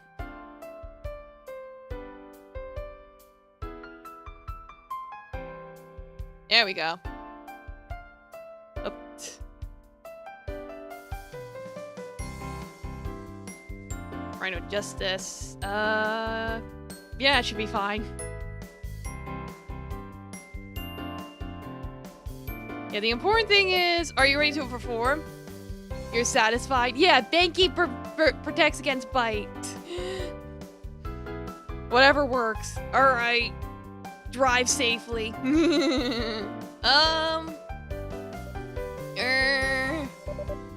Are we the first to perform? You guys an opening performance. I'm not sure if I'm ready. What if I sing it wrong? Hey, don't worry too much. It's all gonna be okay. Trust me. But what if I suddenly forget the lyrics? You could just hum. Kitty, don't flappa. Come to think of it, I'm not sure if I could be on stage. Kitty. I'll play it a Burn, Banky, Bite. Burn beats Blanky. Blanky beats Bite. Bite somehow beats Burn. I guess? I'm good with Blanky. I don't want the other two. I look around us. Too many people here. Can I perform in front of a crowd like this? Well, I did practice in front of the committee members, but not in front of strangers. Atari. Kirana pats my shoulder. We'll never know if we never try. That's cheating though, you already knew what I was gonna pick. I never thought of being a host like this. Who could be the host? I can hear Alex's voice behind me. Kirana and I turn around and see Alex looking angry. Well, thanks for the bits. And yeah, I guess you win then. Whatever. How could you say that you're a host and abandon your partner? Eh? Hey, the event committees are looking for you. Go back on stage. Sure, I'll get back now. You guys also stand by at the stage. I'll be waiting, Mintari. Kirana immediately runs to the stage. Shortly after, I saw her standing next to Ayu, calling the head of the committee to give a speech. Yeah, you always win, whatever. That Kirana, she must have been so nervous that she keeps running off. Thinking about it, Kirana's hand felt colder than usual. This is Kirana's first time hosting an event. Of course she's nervous. What about you? Are you ready? Yeah, I'm ready as I'll ever be. Ready or not, I've got no other choice but to be ready. We'll begin performing in a few minutes. I'll just have to be as prepared as possible. I nod to Alex. Ready? Sure! Let's get backstage now. Donnie's waiting for us. Okay. Alex quickly holds my hand. He then pulls me and brings me out to the crowd. We walk around the stage and went into a tent in the back. There are several small groups gathering. And then among them was Donnie. Hey, Lex, over here! Alex brings me to Donnie. Finally, you guys are here. I can't wait any longer. Me too. We haven't performed in a long time. Yeah! How's Mintari? Is she ready? I nod firmly. Ready. Hey, shut up! What? Who'll introduce the band members? What about Mintari? Huh? Me? Kitty, why are you staring at me with that shitty little face of yours? Huh? Are you a happy boy? I think Tabby's a very happy boy. I spoil him. Alex nods. I think I've seen bands introduce themselves in movies, but I've never done that myself as I've never been in a band. What am I supposed to say when introducing Alex and Donnie? Don't worry, just say it like this. We are Hanamari. I'm Mentari the vocalist, Alex the guitarist, and Donnie plays percussion. Just like that. Come on, you can do this, yeah? Okay. If that's all I need to say, sure I can. Alright, kitty. Mwah. Mwah. Love you, kitty. Gotta go. Go away. Alright, I'll fix myself now. Of course, now he's like, oh, I can't be on your lap, I'll be on your feet then. Ah, why is my son like this? Yeah, he's a baby. I spoil him. I got hair all over me. Ugh.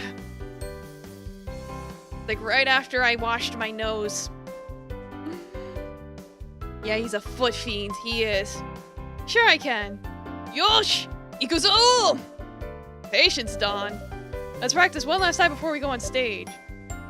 It's like, oh! Ikuzo too! Alex grabs his acoustic guitar that was leaning next to Donnie. He then grabs a chair and sits on it. Okay, you ready, Mentari? I nod. 1, 2, 3.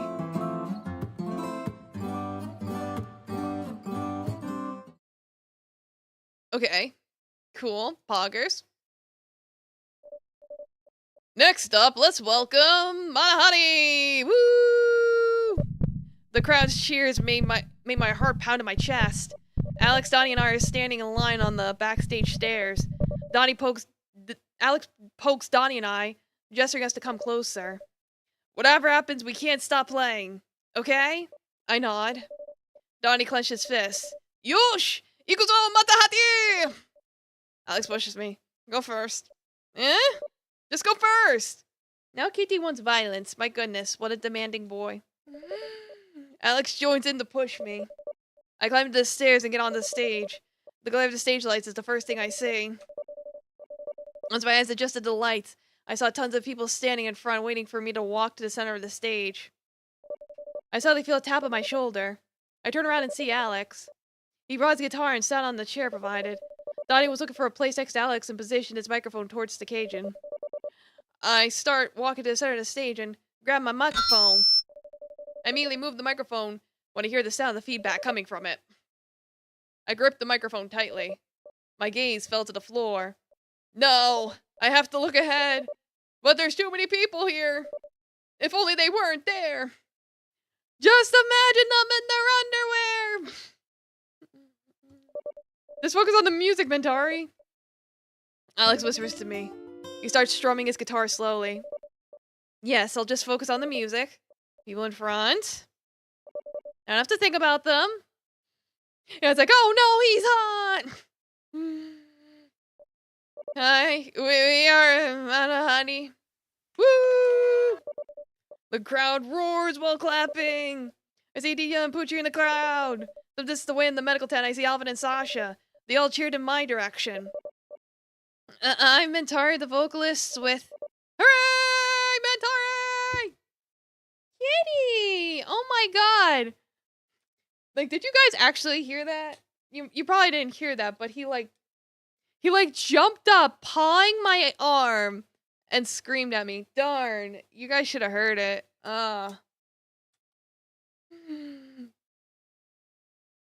He literally went, He wants violence so bad, I can't even look away for 2 seconds. Mentari! You go, Mentari! You can do this! I wish you heard it too. Daffy, you gotta be louder next time. I thought maybe they would have picked it up because you were actually pretty close to the mic. My friends cheer me on from this front of the stage. They look so eager to watch me sing. They all support me. I look at Alex and Donnie, both are giving me a thumbs up. I could do this. With all the support, I surely can. With me is Alex, who plays the guitar. Yo! Alex plays his guitar for a while. The entire crowd starts cheering enthusiastically. And Donnie on the percussion. Yo, Mina! I smacks his Cajun a few times. We'll present a soothing acoustic song to start this talent show week. Enjoy the music. Hooray! Woo! The audience cheers. I take a deep breath. Donnie gestures for me to get ready. 1, 2, 3. Let's go! Yeah, see that thing he's banging? That's the Cajun. That's why I'm like, it looks like a drum.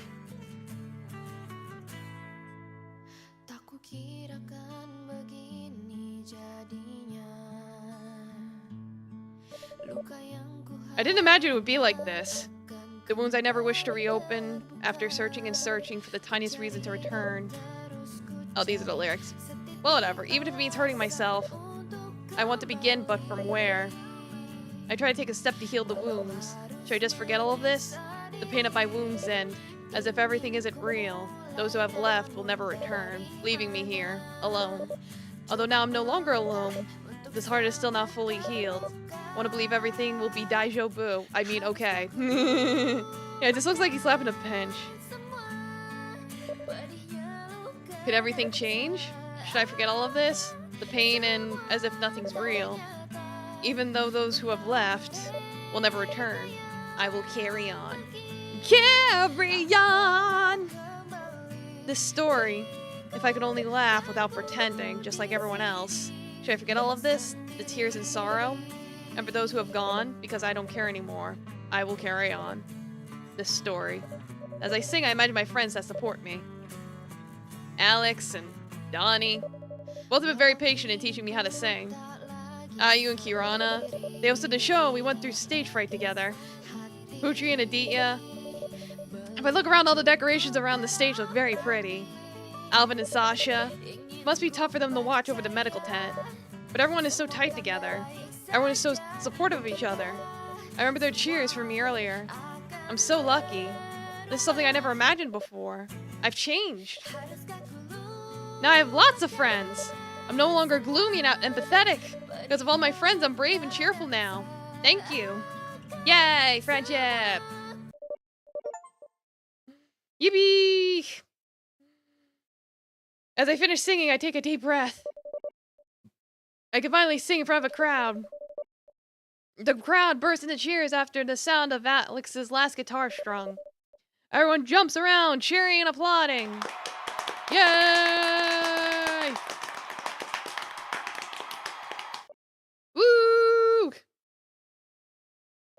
Cool! Encore! Encore! Encore!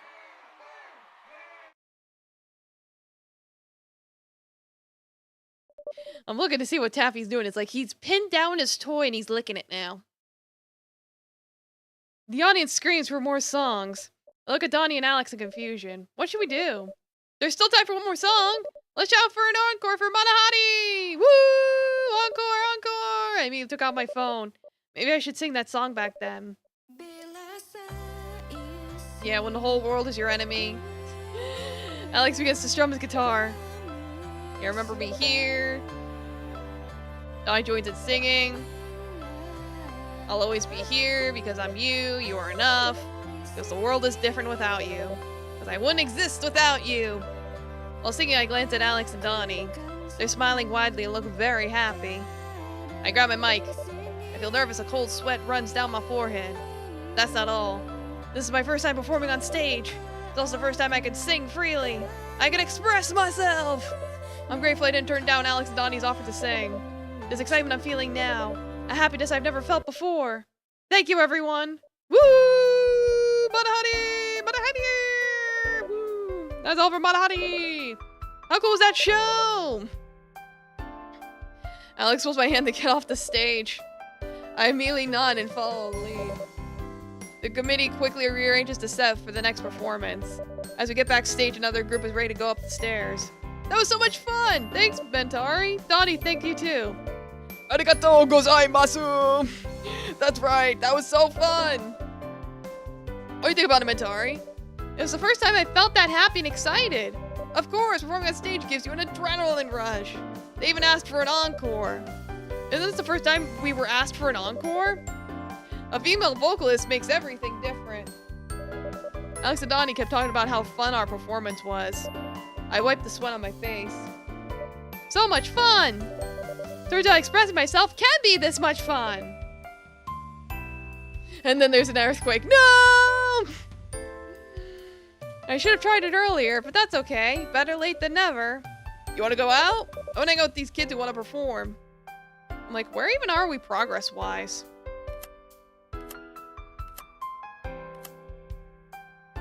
Like, I want to say it's like we're on chapter 9. I think there's like 15 chapters, so, you know. I just met them before. You guys just go ahead.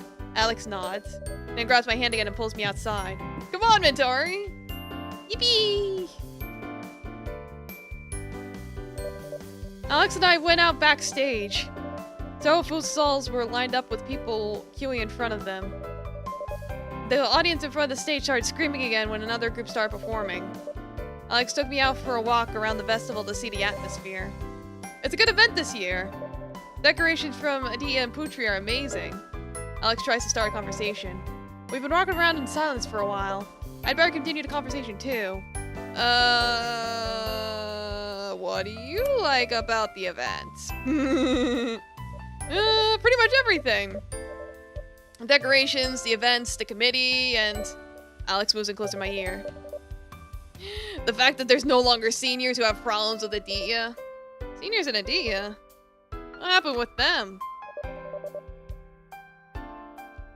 I thought Adia didn't have any problems with anyone. He always seems to be sociable and fun. What's with Adia? Yeah. Did you know Adia's the head of the student council 2 years in a row? First time was when he was in class 10. I nod. Seems to have become so popular that even new people like me know about it. When he was chosen last year, the seniors got angry. You know, it's a senior thing.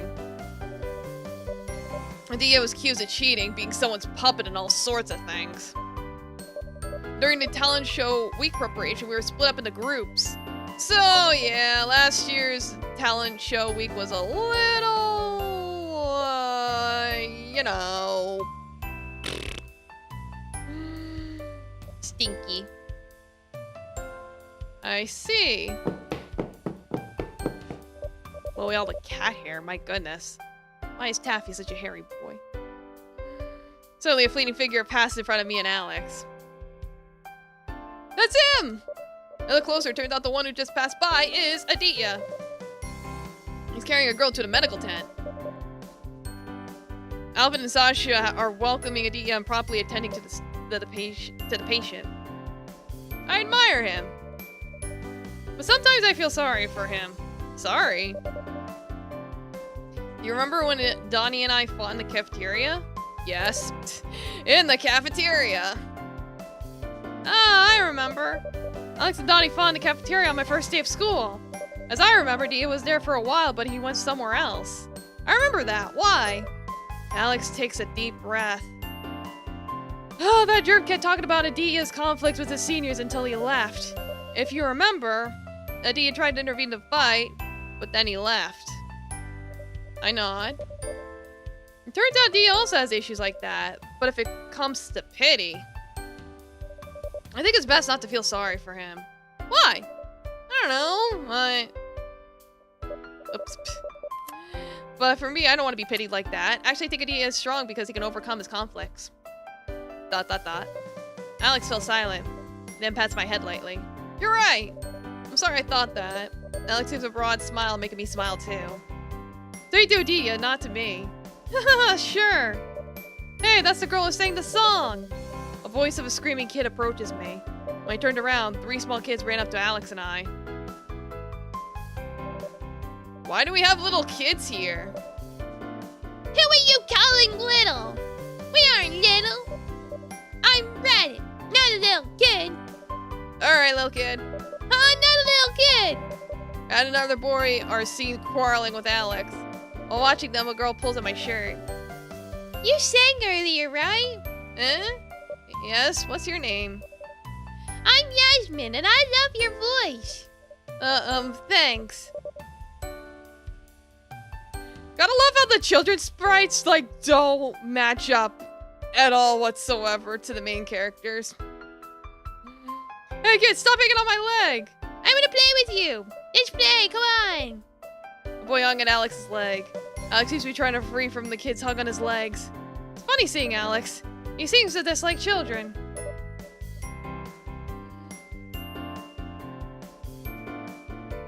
Yeah, our teacher. Yeah. So you want to play, huh? You want to play? Here.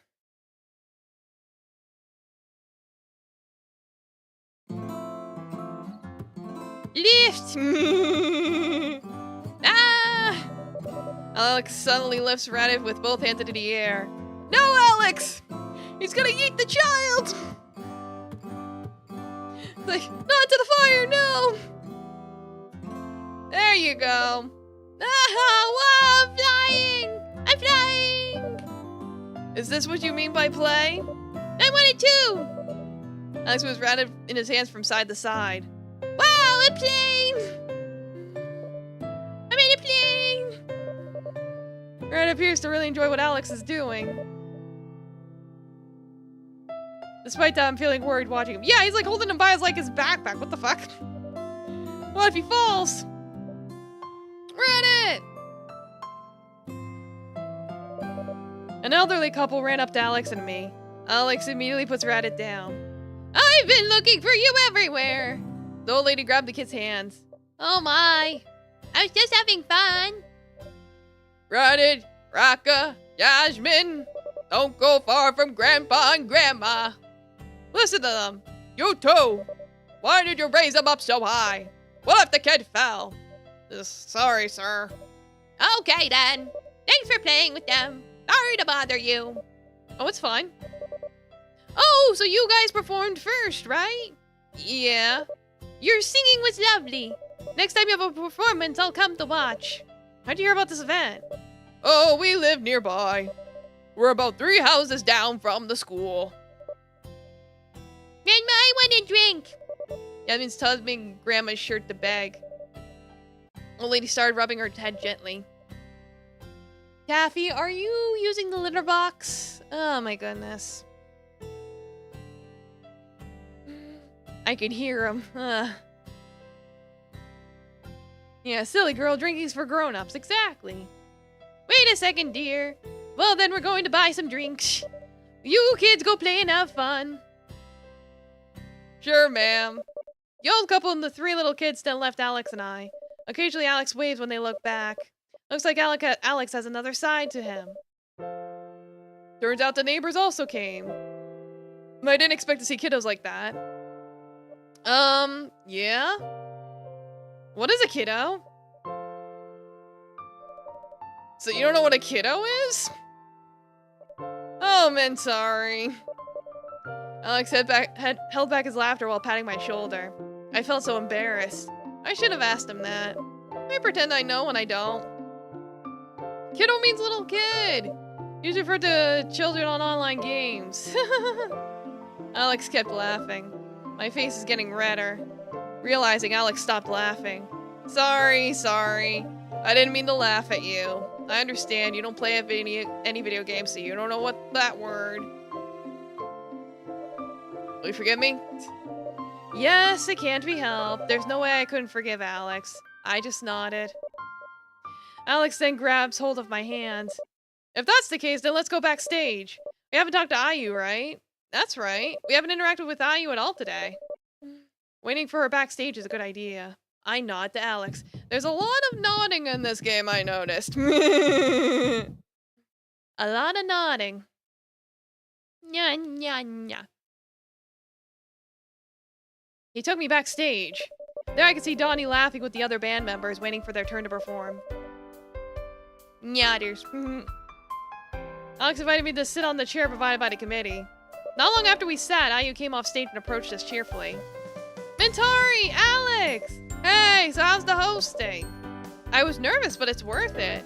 You know, I felt awkward. It was really fun. I looked at Ayu's face. Sweat ran down her forehead. Her collar was a little wet. It looked like she struggled with stage fright.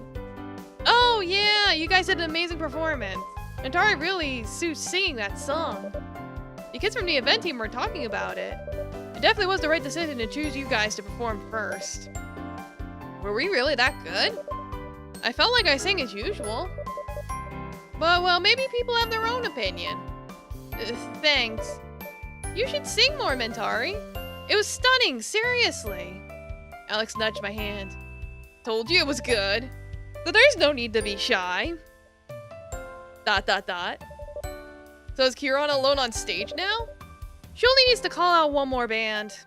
Wow, everyone's here. Speaking of devil, so you guys were talking about me. Yeah, we talked a lot about you. What do you guys say? Don't listen to him. Alex is lying. What the hell, Alex? Anyways, girl looked at me and then hugged me tight. You were so cool! I hugged Kirana back. Her clothes were kind of wet from sweat. Thanks. If Kirana said that, I wouldn't feel too embarrassed. Maybe I'm used to Kirana's compliments. Ayu, Kirana, hurry and get back on stage! Someone from the event team calls out to Ayu and Kirana from near the stairs. We gotta go! Come on, Kirana! Kirana nodded and ran together with Ayu towards the stairs. They were seen talking briefly with an organizer and then returning to the stage. So, where else are you going? Where will I go? Maybe I could visit Alvin and Sasha at the medical tent. Or I could find Adia and Putri who might be fixing the decorations. Ah, they made photo booth decorations. Maybe Adia and Putri are there. Let's go take some pics! When we visit Adia and Putri, maybe they're around the photo booth. Sure. Alex and I started walking together towards the photo booth. There's Adia putting back pieces of the decorations alone. Wow, here comes a band member. What's up? Band member? It's weird to be called that way. Feels like it doesn't suit me at all. We just want to check out the situation. Where's Putri? She's buying tape. The decorations fell off. Some kids were playing with it. I think I know who you're talking about. Turns out those kids were also playing around here. Adia looks like he's having a hard time putting back a flower. I immediately approached and helped him. Thanks, Mentari. Here, let me help too. Alex picks up the fallen decorations and hands them to Adia. I didn't get to watch you guys because I was busy watching over the photo booth. But I heard it. You guys were so cool. Thanks. Mentari wrote their lyrics, right? I guess you're talented in writing. Me? Talented in writing? Adia is over-exaggerating. I'm not. Alex nudges my hand. Hear that? You're really talented. Well, if I could play an instrument, I want to join. But I can't. Learn it, Dee. Slowly you can do it. I've tried playing guitar, but suddenly all the strings snapped. The strings were too old, maybe. I guess so! Ha ha ha ha ha! Welcome back, Doom Guy.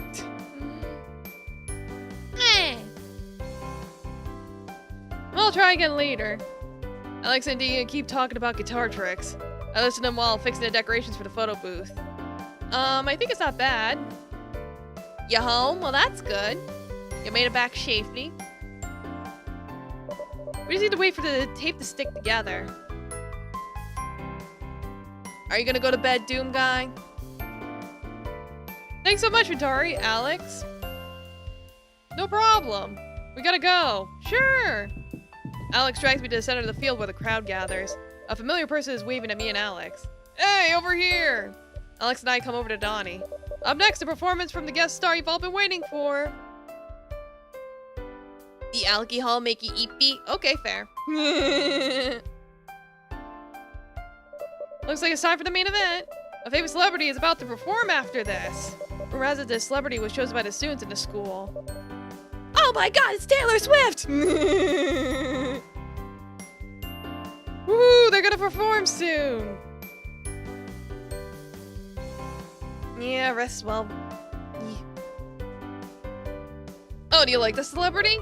Of course I do! I thought you only like Japanese celebrities. I know I'm a weeb, but I still know local celebrities. Well, okay. Female celebrity goes on stage. Everyone immediately crowds as close to the stage as possible. Security guard in front of the stage seems to be struggling to hold back the crowd. Yes, have some celery on stage.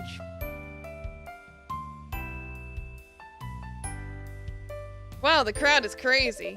Alex puts his arm around me and pulls me towards his body, trying to protect me from the crowd forcing their way in. Just take Mentari to the back, Lex. You'll get nudged. I was thinking the same thing. Well, then I'll go to the back. Sure, gambate! Alex pulls me behind the crowd while Donnie dances to the music. At the back, the audience is not excited at the front of the stage. This school's talent show week is so cool. Well, of course, it's school for rich kids. Suddenly I hear a familiar voice. I feel like I've heard this voice before. But from where? Rumor has it that Mentari is moving here, right? Oh, yeah? This voice. Suddenly my body feels stiff. I take a closer look at them. As long as she has money... Oh god, they're going so fast. Trembling, I try to release Alex's grips. Oops, sorry, Mentari. Three girls in front of us turn around when they heard Mentari's voice. Their eyes straight at me. That stare. Stare I often got out of my old school. Stare full of judgment. Stare that says I'm less than them. Mentari? One of them smiled at me. I knew this trick. I pretend to be nice and then... Do you know them, Mentari? No. I don't want to know them anymore. Oh, Domo Carbon VT, welcome. How you doing? Welcome. Thank you so much for the raid. It's like right now we're being attacked by mean girls. There you go. Give him a shout out. Yeah, the spaceship has landed. Domo, welcome. I can't stop the text from auto-advancing. We're just gonna have to deal. But yeah, Domo, welcome, Raiders. I'm Blade Daloon, Kitsune Hunter / Animal Tamer. Today we're playing The Sun Shines Over Us. A game about being bullied and making friends and all that cool stuff.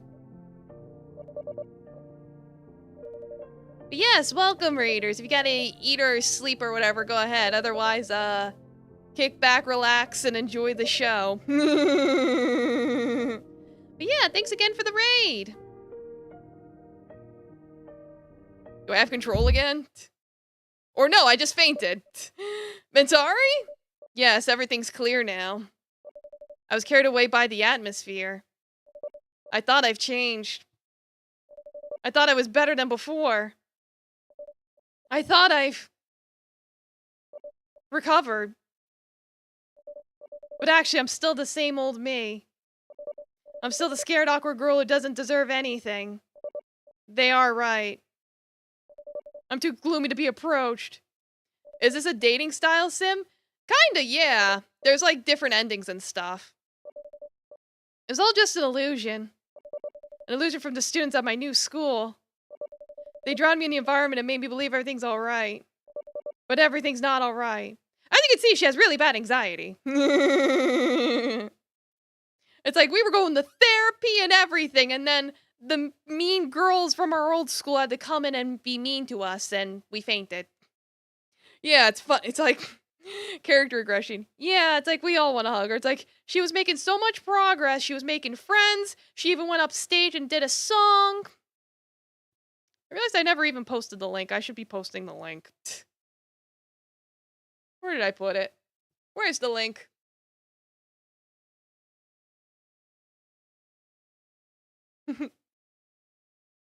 Oh yeah, and to the one person who posted on YouTube, Domo, welcome.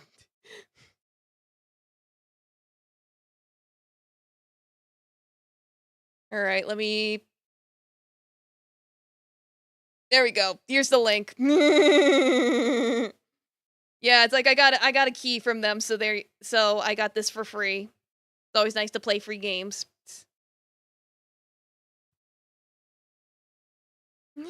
Yeah, it's like Shrek meme. Can you be happy for 5 minutes?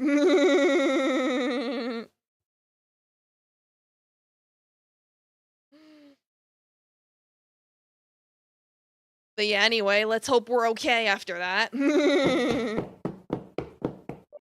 Mentari! Where is Mentari? Sir, you're Mentari's dad, right? Yes, and you're the kid that... There's no time to explain. Mentari's in the... Mr. Vicky. Yes, Lina. Antari is in the emergency room over there being treated by the psychiatry resident on duty. Alright, I'll be right there. How far back does the log go? Not at all. But it's like TLDR, it's like the mean girls returned from our horrible, traumatized past. It's like, we're not okay. We are not Daijobu. Yeah, it's like, what is happy? But yeah, it's like, yeah, unasked B-man, domo welcome. If I didn't say hello yet. So many things happening. I'm just in my blankie because everyone wanted me in a blankie burrito. They were like, blankie burrito or death. This is what my chat does to me. They threaten me with violence. Ma'am. Yes? It's all my fault. I should have immediately taken Mitari away and not fought back. It's not your fault, Alex. It's not anyone's fault. We just need to make what happened a lesson for ourselves. Will Mitari be okay? I'm not too sure. It all depends on how Mitari deals with her condition. Huh. Huh. Are you? Why are you here? The show's over. I heard Mitari was being taken to the hospital. Take a breather, Ayu. Please.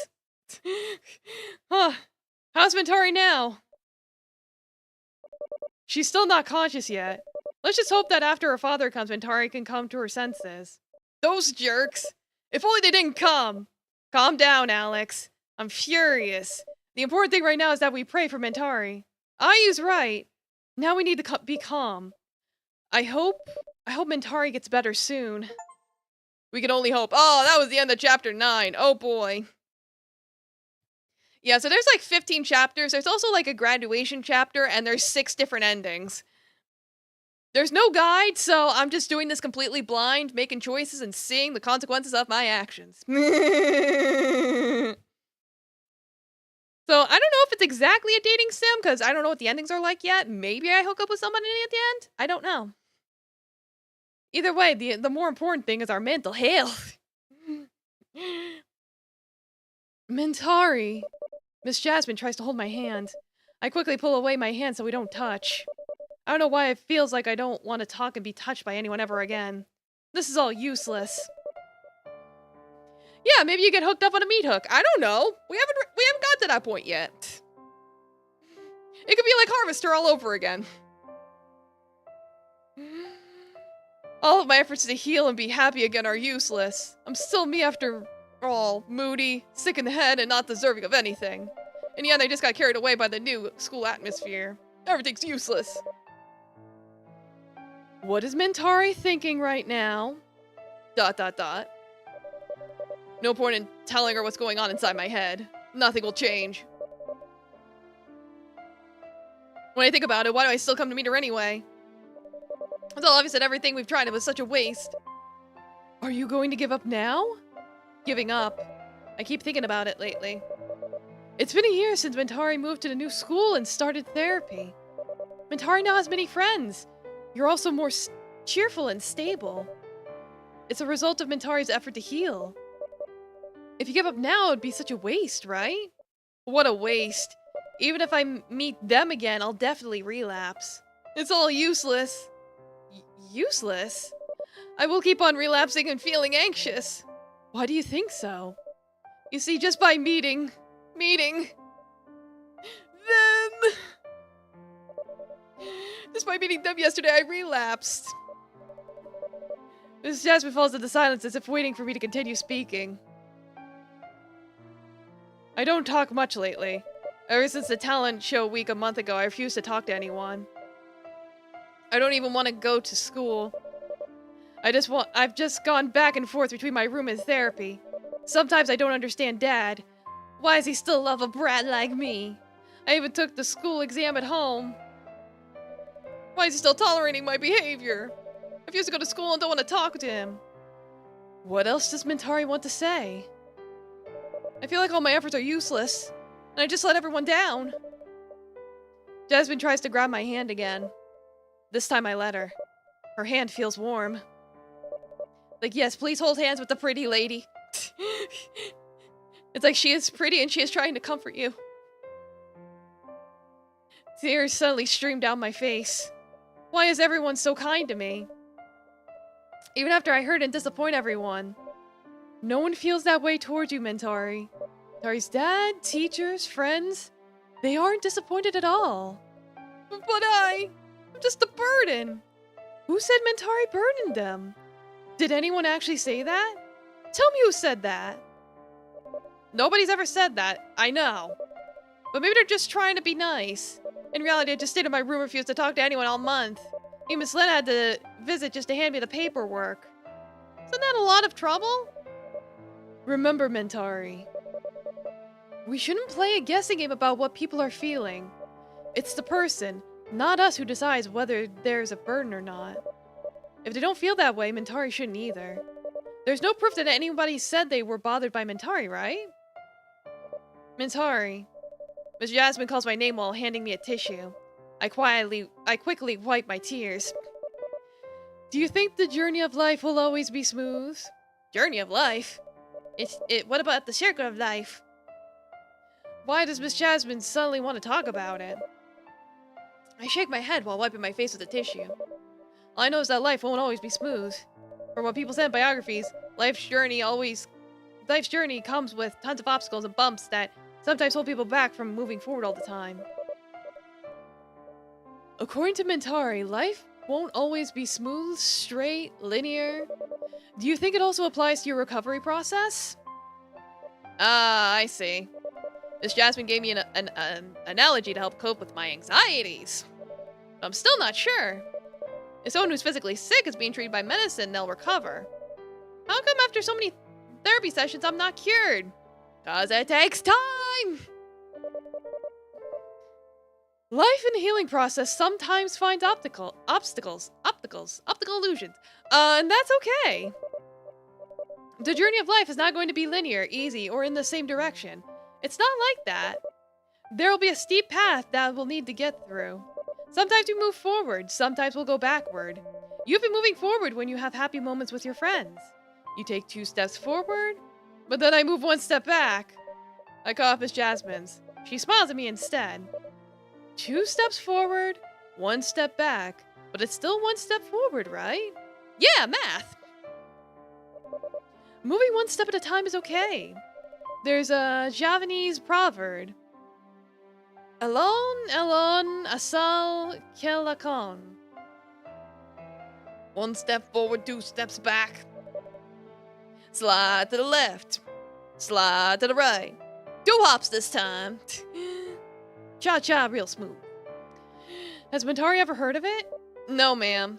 It's okay. It means, let it be slow as long as it's safe. Even if you move very slowly, the important thing is to reach the finish line. Isn't it too slow? Life isn't a race, Mentari. Don't compare your speed with others. Maybe someone else seems to have it faster than you, but we don't know if there's anything else they haven't finished yet. What if I never heal? What if every time I meet them I relapse again? Mentari? Miss Jasmine wipes falling tears. You are getting better than before. It proves to us that Mentari can be healed. Hit the greedy. Slowly but surely. Mentari needs to have faith in yourself. Have faith in myself. Hearing it just makes me doubt myself. Oh, hold on, okay? Miss Jasmine asks her assistant to open the door. I could see Dad behind the door. Still a while ago. Just a few minutes. Mentari. Miss Jasmine looks at me.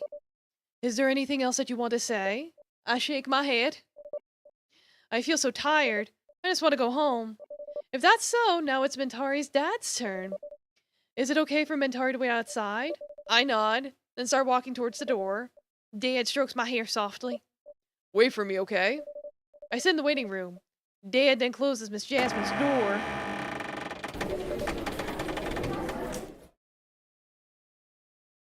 You lack hatred. You lack the spite to keep living. Let your anger grow. The hospital is a bit crowded today. Many people are pacing. I noticed a few of Miss Jasmine's patients waiting nearby. Oh god, noises. My phone vibrates. I check my phone lazily. 99 plus messages from the group. I don't have the energy to read all of it. 10 messages from Kirana. I feel bad for Kirana. I haven't checked on her in a while. While waiting for Dad, should I reply? Reply. I have a bad feeling. I should at least read Kirana's text. Mintari, how are you doing now? Let me know when you feel better. Going to school today? Everyone's asking about you. They'll be waiting for your recovery. Get well soon. The exams are coming up, so people are asking me to study together. You want to come? Today's math exam was so hard. I heard that Miss Lina brought it to your house. Break a leg for the final exam, Mintari. Alex Dai asked me for your address. Can I give it to him? Alex said he wants to visit your house next Saturday. This Saturday? The last message was sent out last week. I mean, Saturday is... today!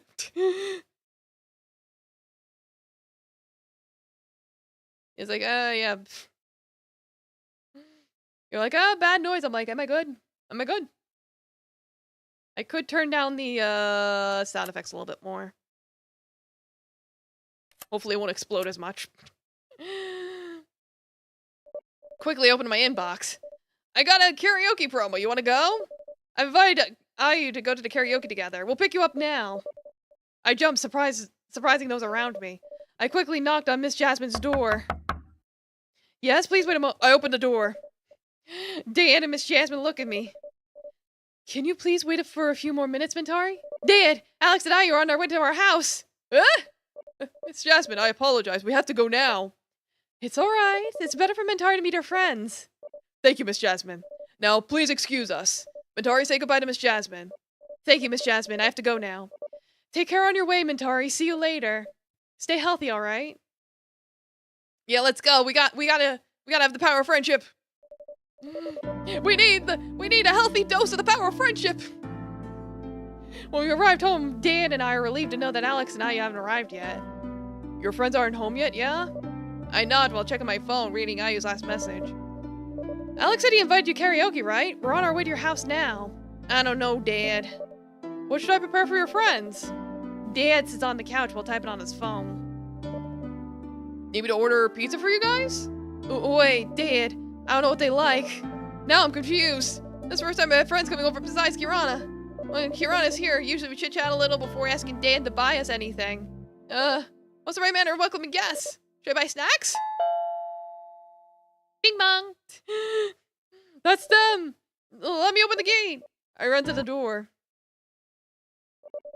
In front of the gate, I see Alex and Ayu holding a helmet beside their motorcycle and scooter. When they see me, their faces light up with smiles. Mintari! Hold on. Oh, they got cute little casual outfits. Yeah! I open the gate so Alex and Ayu can enter. You can see here they got nice little outfits.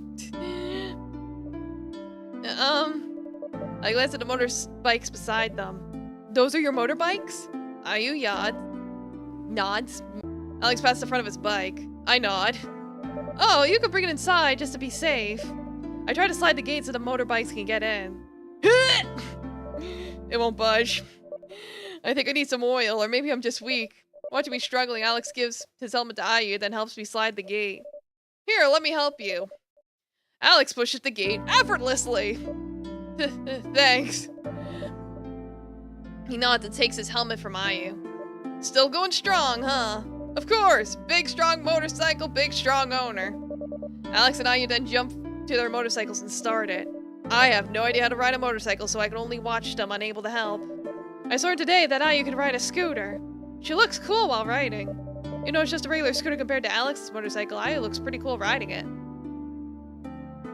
A lot of people are surprisingly weak like that. Yeah, I know. I'm one of them. Or I was before I started lifting weights.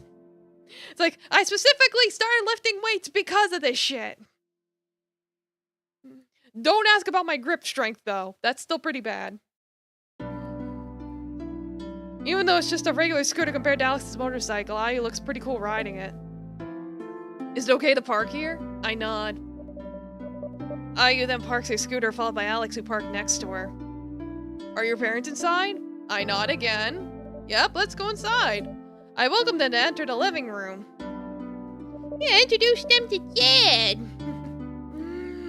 We get into the living room. Dad is nowhere to be seen, but vaguely hear the sound of running water coming from his bedroom. It looks like he wanted to take a quick shower before welcoming my friends. Please sit. Okay. Alex and Ayu sit side by side on the sofa. Alex quickly opens his phone after he sits down while Ayu looks around. Where are your parents? We want to say hi. Oh, Dad is in the shower, I think. How about your mom? Is she still at work? Ah, right. I haven't told him about Mom who passed away. Lifting kid, he's probably like lifting a boulder. Oh, no. Oh, he's a chunky boy, but I can lift him no problem. My mom passed away. Alex, who's playing with his phone, quickly turns to me, surprised. I'm sorry, Mentari. I didn't mean to... It's pretty quiet in here. Does that mean it's just you and your dad living here? I nod. Yes. Alex and I are both silent. It's always awkward whenever someone brings up a topic about Mom. I'm also confused about what to say so the vibe can go back to normal. Have they arrived, sweetie? Dad shouted from his room. Already, Dad! I enter a bit loudly. Dad shows up from behind his bedroom door. Oh, these are Mentari's friends? Ayu gives Alex an elbow, then stands up from the sofa. Good evening, sir. Sorry for bothering you this late. Good evening, sir. Alex is surprised when he sees Dad's appearance. He shot awkwardly when he greeted Dad. Smiling, Dad then sits down on the empty seat. With Dad coming into the room, it feels like the awkwardness disappeared. Alex and Ayu, right? Yes, sir. Right. Well, I remember you at... Dad didn't fall silent. Ayu and Alex are also silent. Met? Where? I don't know if you ever met him. Was it at school? Well, thank you for visiting Mentari. You're welcome. We actually want to ask you permission to take Mentari out. Going out? That sounds fun. Where are you guys going to? Though I haven't agreed to Alex's invitation at all, it seems they were already excited. In this situation, I don't know how to reject them. Don't! Yeah, Ayu's a pretty young lady. She's gonna become a real beauty when she grows up a bit more. I agree. The karaoke, not far from school. Luckily, I got a promo. Well, karaoke. I haven't done karaoke in a long time, too. If it's okay, we want to invite Mentari to karaoke tonight. We'll be back before midnight. I haven't said anything about this plan. It's been a while since Mentari's gone out. Right, sweetie? I nod. Wait, why did I nod? Because you want to go out. Stop being your own enemy. Accept your... Like, take your meds. And by meds, I mean your friendship. I can drive you guys there. Oh, it's alright. We brought our own motorbikes. Is it safe to ride at night like this?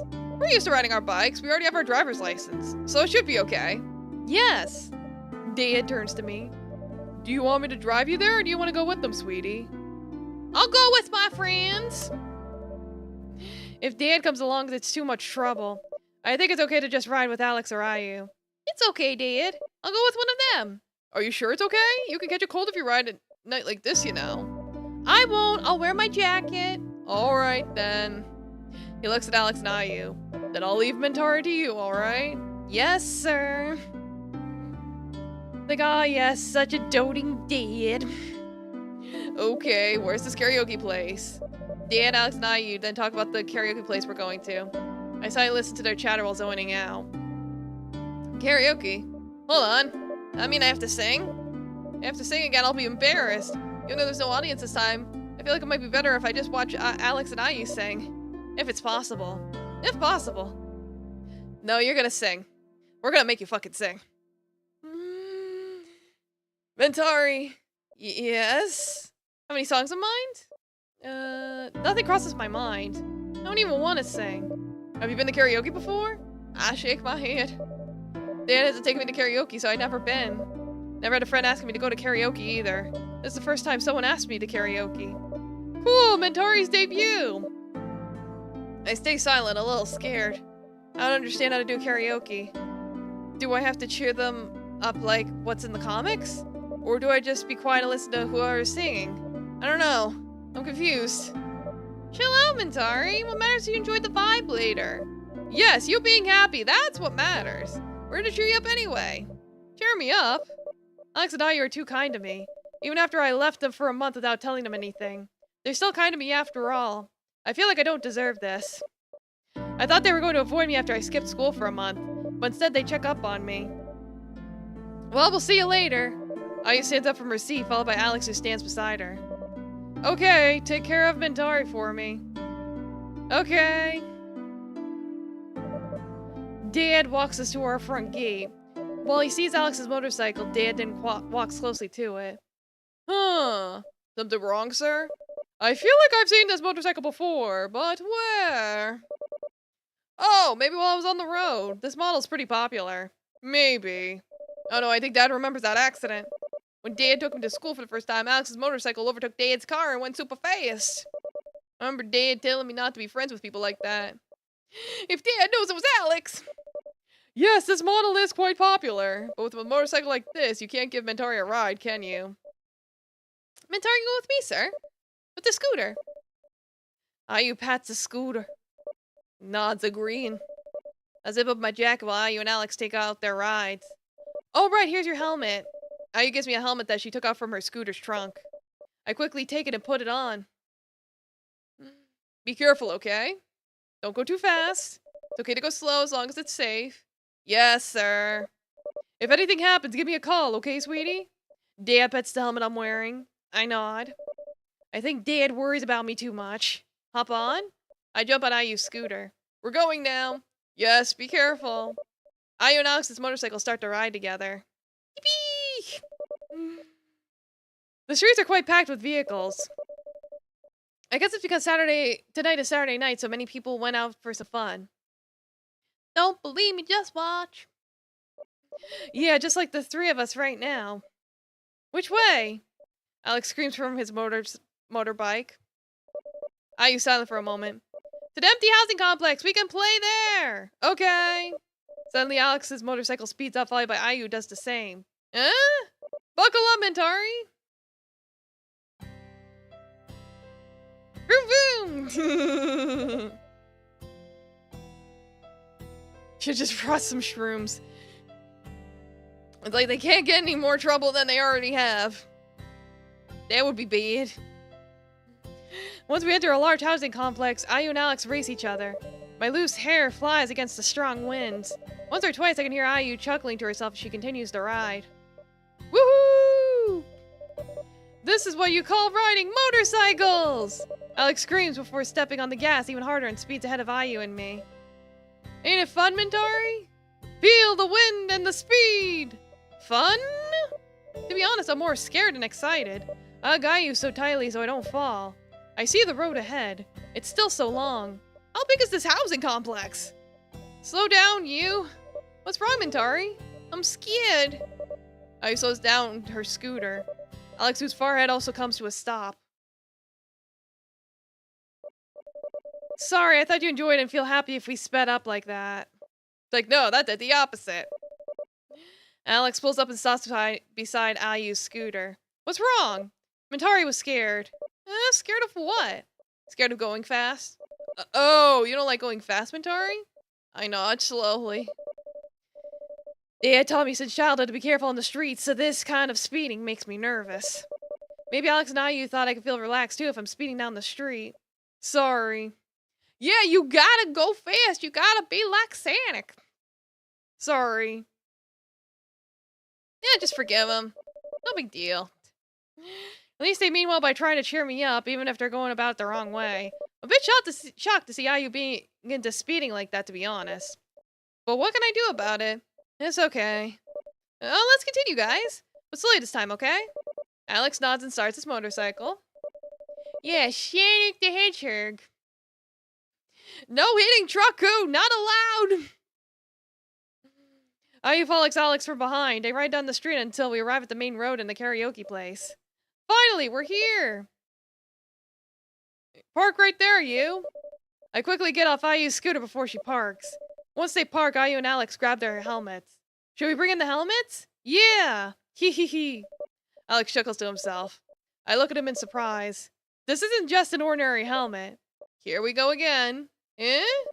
Not an ordinary helmet. Is there an extraordinary helmet? This is a limited edition helmet that has been customized, and the price? Guess how much it costs, Mintari? Like, I don't know anything about the price of a helmet. If you want to show off, go ahead, Lex. Poor Mintari, she's so confused now. Hee hee. Alright. This costs 15 million rupiah, Mintari. Rupiah? Let's see, what's a rupiah? Rupiah to USD. Oh, geez. Well, it's Indonesian. That's like almost $1,000 in American dollars. A little less than $1,000. 50 million rupiah? No way helmets alone gonna be that expensive. No wonder he wants to bring it out inside instead of just leaving it here on the motorcycle. Yours too? Oh no. My helmet's just a regular one, but I don't want to spend more money if it goes missing. Oh. Alex pats Ayu's shoulder and then walks toward the entrance of the karaoke place. Come on, let's go inside.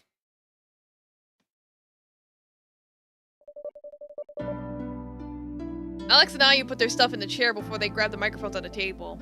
Yo! Oh god, why does that keep happening? I hate the sound effect. Yeah, the currency is, I guess, is fucked. Oh boy. Alex shouts so loud that the microphone gives feedback through the speakers. I instantly cover my ears. Chill, Lex, we just started. I'm too excited for it. How about Mintari starts? Mintari, what song do you want to sing? Ayu gets closer to the karaoke machine beside the chair. She glances at me excitedly. I actually don't know a lot of songs. I don't know what song to sing. Choose any song, Mintari. What matters is you feel relieved. What song should I pick? If so, I'll choose. You know the IDN 48 song, right? Of course you know. I know, but... Go ahead, Mintari! Ayu presses the karaoke machine's button before I can stop her. Alex hands me the microphone. To be fair, a good one is close to 500, so I can see a special going for $1,000. Yeah, it's like... That sounds about right. The Danish krone is relatively lower value, but we still have an exchange rate of over 2k rupa. Wowee. Music begins to play. The initial beat and lyrics appear on the screen. I have to... sing with all my heart!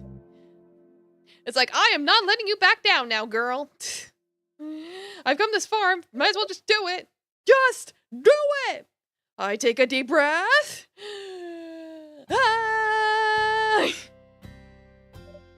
They got the maracas. I want you! Ayu and Alex cheer me on as I continue to sing the song. Let's go! I need you one! That's it! Alex picks up another microphone lying on the table. Here! I love you! In my heart! Macarena. Alex quickly screams into the microphone as I sing. While showing off some of the dance moves to the song, Alex seems super hyped and stands a bit close to me and puts his arm around me as he continues to sing. Mintari! Mintari! Ayu shouts my name as if I'm an idol singing on stage. My chest feels hot. I've never experienced karaoke like this before.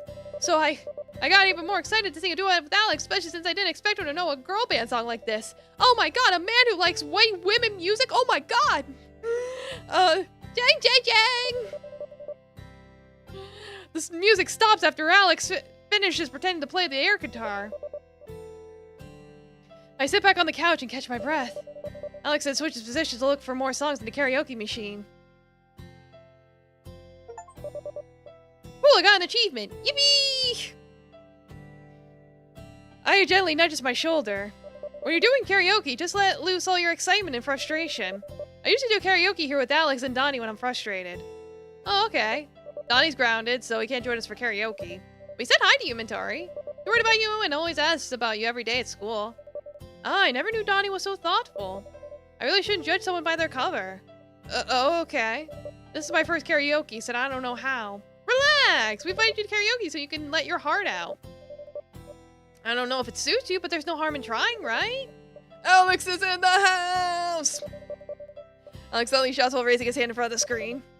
Cheerful music begins to sound. I vaguely remember this music as the popular South Korean girl band music. 1, 2, 3! Alex then starts singing the Korean song. Videos of beautiful women dancing cheerfully show up on the screen. I watch Alex in surprise. He looks very eloquent singing the song. Feels weird seeing this, yeah? Ayu's question surprised me while I was processing Alex's behavior. I quickly turned to Ayu. I was also surprised to find out that Alex loves K-pop. Doesn't really fit his bad boy image. Yeah, right? I just nodded at Ayu. Alex is funny too. I've seen rock or acoustic songs that might suit his image better. Turns out to be a K-pop song. It's like, bad boy on the outside, white girl on the inside. Ventari! It's like, not a bad thing at all. Quite the opposite. It's very Gap Moe. In the middle of the song, Alex stops and shouts my name. I half jump, startled, and then I turn to look at him. Don't tell anyone I like K-pop, okay? Yes. Feeling embarrassed about getting caught? Ayu laughs out loud while Alex ignores it. Alex keeps singing his choice of K-pop music while sometimes trying to mimic the dance moves on screen. Before the song ended, Ayu immediately took the microphone from my hand and stood in front of Alex. Let's do it! Ayu embraces Alex, followed by a sad song that begins to play. I'm a bit lost until I see a pair of maracas lying on the table. Should I play maracas to cheer them up? But the song sounds sad. I'm confused. If I knew that what was going to happen... Wait, the song sounds familiar. I don't want to do... It's the old song that Dad have to listen to in the car. Satan seduces the sweetest honey. Oh man, why is this song so old? Don't we have other songs? Alex comes in the middle of the singing while trying to make his way to the karaoke machine. I instantly holds him back. Oi, wait, I haven't sung anything! I know, but choose a cheerful song at least. We're here to entertain Mentari. Just one song. Playing for... I continue singing until Alex gives up and sits next to me. No wonder the kids think of her as their mom. Her favorite songs are oldies like this one. And it's all sad songs. Why'd she have to be such a boomer? I chuckle softly. Old songs that usually are sad, both the music and the lyrics. I thought I would be the type who's into modern pop music, but it turns out it's the opposite way around. If only I knew what would happen, I would not always try to be the best. I don't think that's the lyrics. I try my best. Whatever you think of me. Those are definitely not the lyrics of the song. I turn to Alex. He looks ready with a microphone in his hand. You seduced me, as sweet as honey. No one knows your mistakes. Looks like Ayu and Alex are pouring their hearts out through the song they're singing. Even though I tried to be the best, Papa never wanted to see me. I'm speechless. Ayu seems very resigned and lets out a heartfelt scream. Having a useless mom and never done anything since I was little. Just got divorced. You have a better, still have a father. My parents are the same. Busy with work, never at home. Better than blah blah blah. You wanna fight? Whatever. It's useless to have a big company if they never take care of their children. What's the use of trying if they never even think about you? Are you guys okay? I have to calm them down. It's like Ayu and Alex are totally caught up in the vibe, getting all emotional like that. Better fight. Wanna shout? Got my hands up and shout. Alright, rest well, heavy ether. Thanks for stopping by.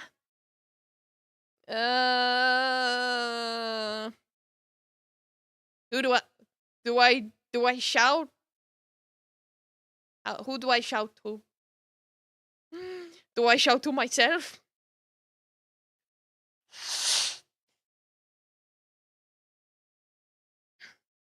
Do I just shout in general? Yeah, who do I holla? I'll shout for Ayu. Okay. I have to. Mom, snowman! While your Ayu shout, I snatched the microphone from Alex's hand. Mom didn't die, baby. Things wouldn't be like this. Suddenly, Alex and Ayu fell silent. Only music from the karaoke speakers answers my screams. Dad has to take care of me alone. I'm giving him so much trouble. Midori doesn't bother anyone. This is turning into a Gretzico, my god. Ayu answers me back. She looks at me with teary eyes. Aww.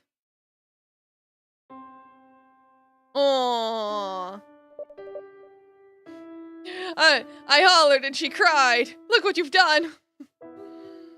So she falls on the chair. Alex instantly comes to her and rubs her back. I see Ayu start crying, so I take the initiative to turn the music off and get closer to her. Sorry, I'm being ungrateful. I even badmouthed my own mom in front of Mentari, who... We usually get carried away when we're in karaoke. Mentari, I'm sorry. Yeah, they're not screaming anymore. It's okay, we can just comfort her. We can give her back pats. Ayu glances at me with her teary eyes. I can't bear to see her. You know, I don't mind at all if she feels upset about her mom. I don't mind, really. It's normal to have problems with your parents. Even though mine is dead.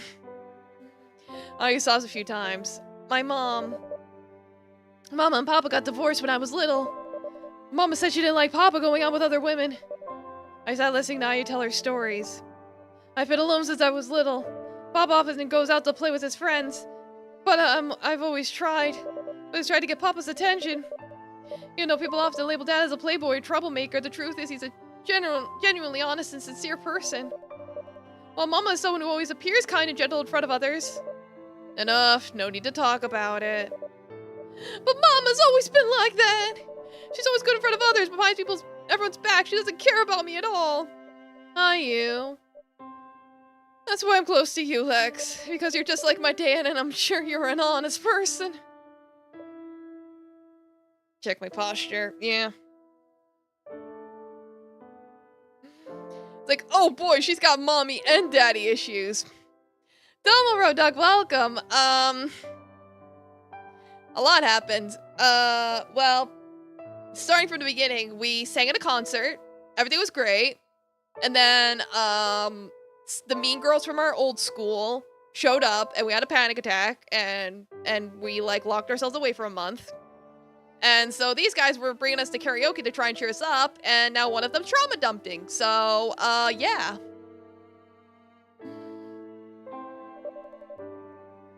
It's like, I'll be doing a for-real karaoke session soon. Don't you worry, it'll give me a few weeks. I gave Ayu some tissues I found on the table. She then wipes her tears with it. I plan to entertain Mentari, that's why I came here, but instead I'm the one who cries like this. Sing Vile Little Goblin? I'm not sure if I know that one. If I remember, I'll check later. Or you could post it on Discord or something, I don't know. I can't make any promises, but I could try. No promises. But I'll try. Then Ayu takes a bottle of water from the table and drinks it in one shot. Enough talking about Mama. Now let's sing again. Atta girl. Ayu picks up the microphone again and puts on a cheery old pop song. Mentari, let's duet. Yes, let's go. After seeing Ayu like that, I couldn't bear to refuse and sing along. Ayu still talks about it a few times between singing, and I also respond to it. Turns out singing together like this can really let someone's emotions out. Even though I can't shout it out loud like Ayu and Alex, I do feel more relieved to sing it out loud. It made Ayu cry, though, but she looked so relieved after that. Maybe I should do karaoke like this once in a while. After singing and shouting together, Ayu and Alex then take me home. Yeah, it's like, yay, trauma dumping! When we arrive at the gate, I turn Ayu's helmet before opening the gate. Thank you for inviting me to go to karaoke. We're grateful for you wanting to join us, especially when it wasn't planned. Let's do karaoke again next time. Alright. Mentari, when are you going back to school? The kids are waiting for you. School. I never thought about going to school before today. But Ayu and Alex already put in the effort to invite me to karaoke. My feelings are better anyways. Maybe later. No problem. Me and IU better head home. It's pretty late already. If there's anything you want to do to karaoke again, just text me or Alex. I nod. After I open the gate and get in, IU and Alex then ride off. When I enter the house, Dad is watching the TV alone. You're home, sweetie. Yes, Dad. I'll go take a shower. Wait a second, sweetie. I pause on my way to the room. Yes? Do you want to go to school on Monday? Monday. I haven't been to school in a month. Plus today. Why am I yawning? I and Alex already put in the effort to visit me at home. They even tried to cheer me up and invited me to karaoke together. If you're not ready, that's okay. I'm in 3rd grade now. I can't be skipping classes forever. I think she meant like 3rd year of high school. I want to go to school. You want to? I nod. Dad then comes to me and hugs me tightly while stroking my hair. I'm proud of you, sweetie. Dad releases his hand and kisses my forehead. Go to bed now, it's pretty late. I nod, then walk towards my room.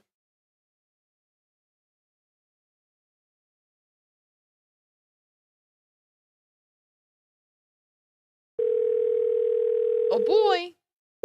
Ring, ring, ring, ring, ring!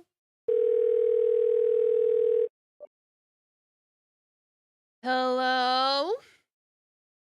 Hello, Kirana. Mentari's friends, Alex and IU, came to the house just now. Oh, they visited? It's just Kirana. I don't know why they have her shadowed out like that. Weird. Sally, what happened then? Yes, I'm pretty surprised too. Then they asked Mentari to go to karaoke together. Karaoke? Yeah, I heard they really like karaoke. How's school, by the way? Is there anyone asking about Mentari? Lots of them, actually. Adia, Donnie, Sasha, Alvin, Putri. They all show up to my class every day to see if Mentari will be coming. No one said anything bad, right? Actually, there are a few of them. They asked why Mentari can still go up a grade and take exams at home even though she's skipping classes. Mentari doesn't skip school. There's a letter from her psychologist. Yes, I told them Mentari was sick, but they know that Mentari fainted during the talent show week. So kids at school thought Mentari was very sick. Oh. But don't worry. When someone bad-mouths Mentari, the kids usually jump in to defend her. Thank goodness for that. How are you, by the way? I'm fine. What about you? Yeah, I'm fine too. Glad to hear. Alright, that's all I wanted to ask. Okay. Sorry to bother you, Kier. It's okay, no worries. Very well, thank you for the info. Oh, also. Mentari said she wants to go back to school next Monday. Really? Thank God. I need your help on this one, like usual. Okay. Sorry to bother you. It's okay. It's all good. Alright, have a good rest, Kirana. You too.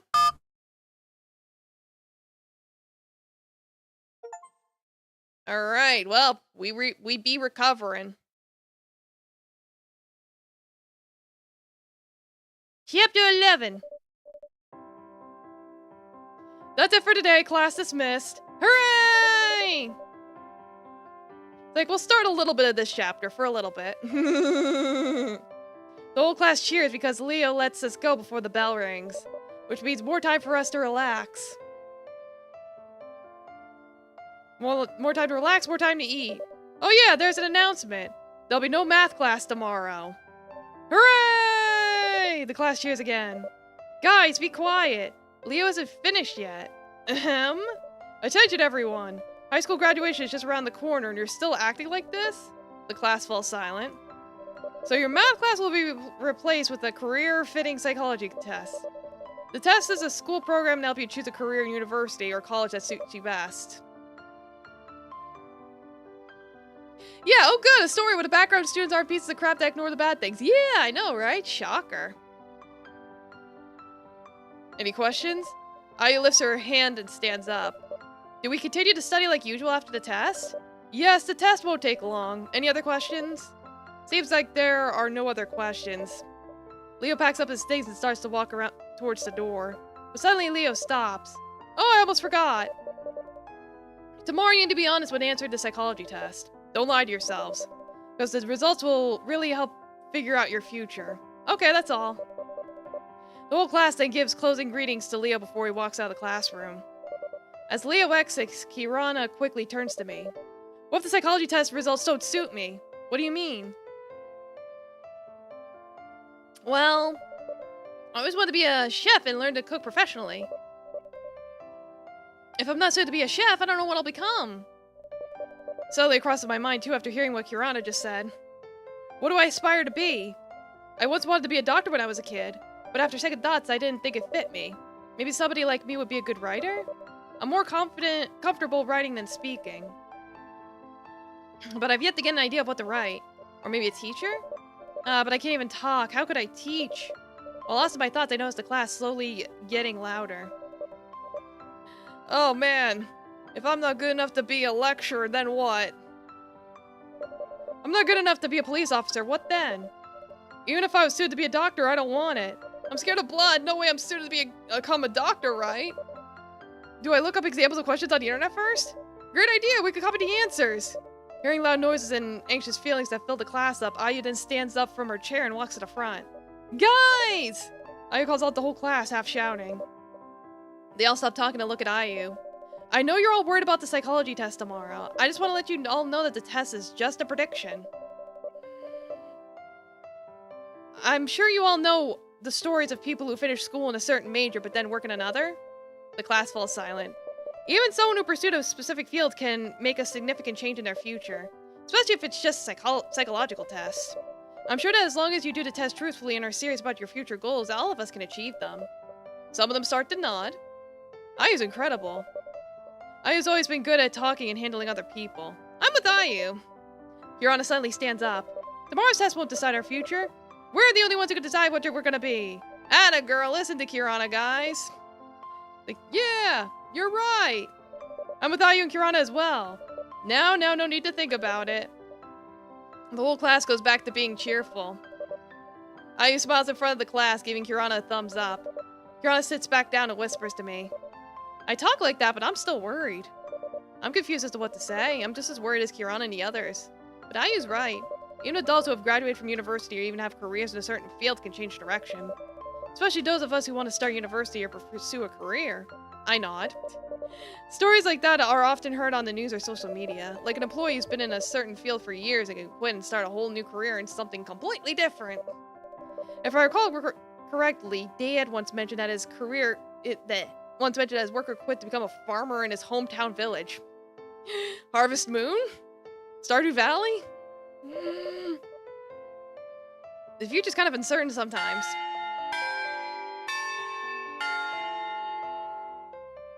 Whoa, it's recess. Wanna go to the cafeteria? Sure. Starting to feel hungry. It's already lunchtime too. I didn't get to make lunch this morning. I don't mind going to the cafeteria. Eat plenty, Mentari. Female student shouts from the corner of the class. Yeah, eat plenty so you don't get sick again. Let's look at Kirana, very chubby. Good lord. Hey, what'd you say to me? Laughter sweeps over the class. They think I get sick easily because I was absent from school for a month. Seems like Miss Lina and others were just saying I was resting because I was sick without telling them what I was sick with. So my classmates often worry about me during lunchtime or gym class, even though it's been a week since I'm back at school again. I thought they would forget that, but turned out they still care about me. Come on now, let's go to the cafeteria.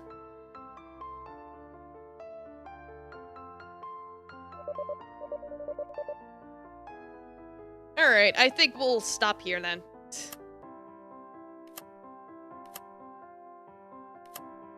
We'll see about finishing this tomorrow. So thank you all so much for coming. Let me find somebody to raid. Yeah, at least they're concerned. It's the thought that counts.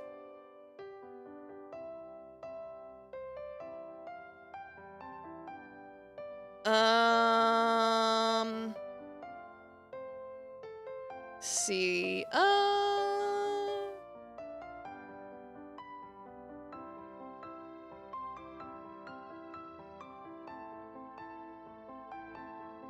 Raid these nuts. No. Yeah, we'll raid this person. I'll put the binky away.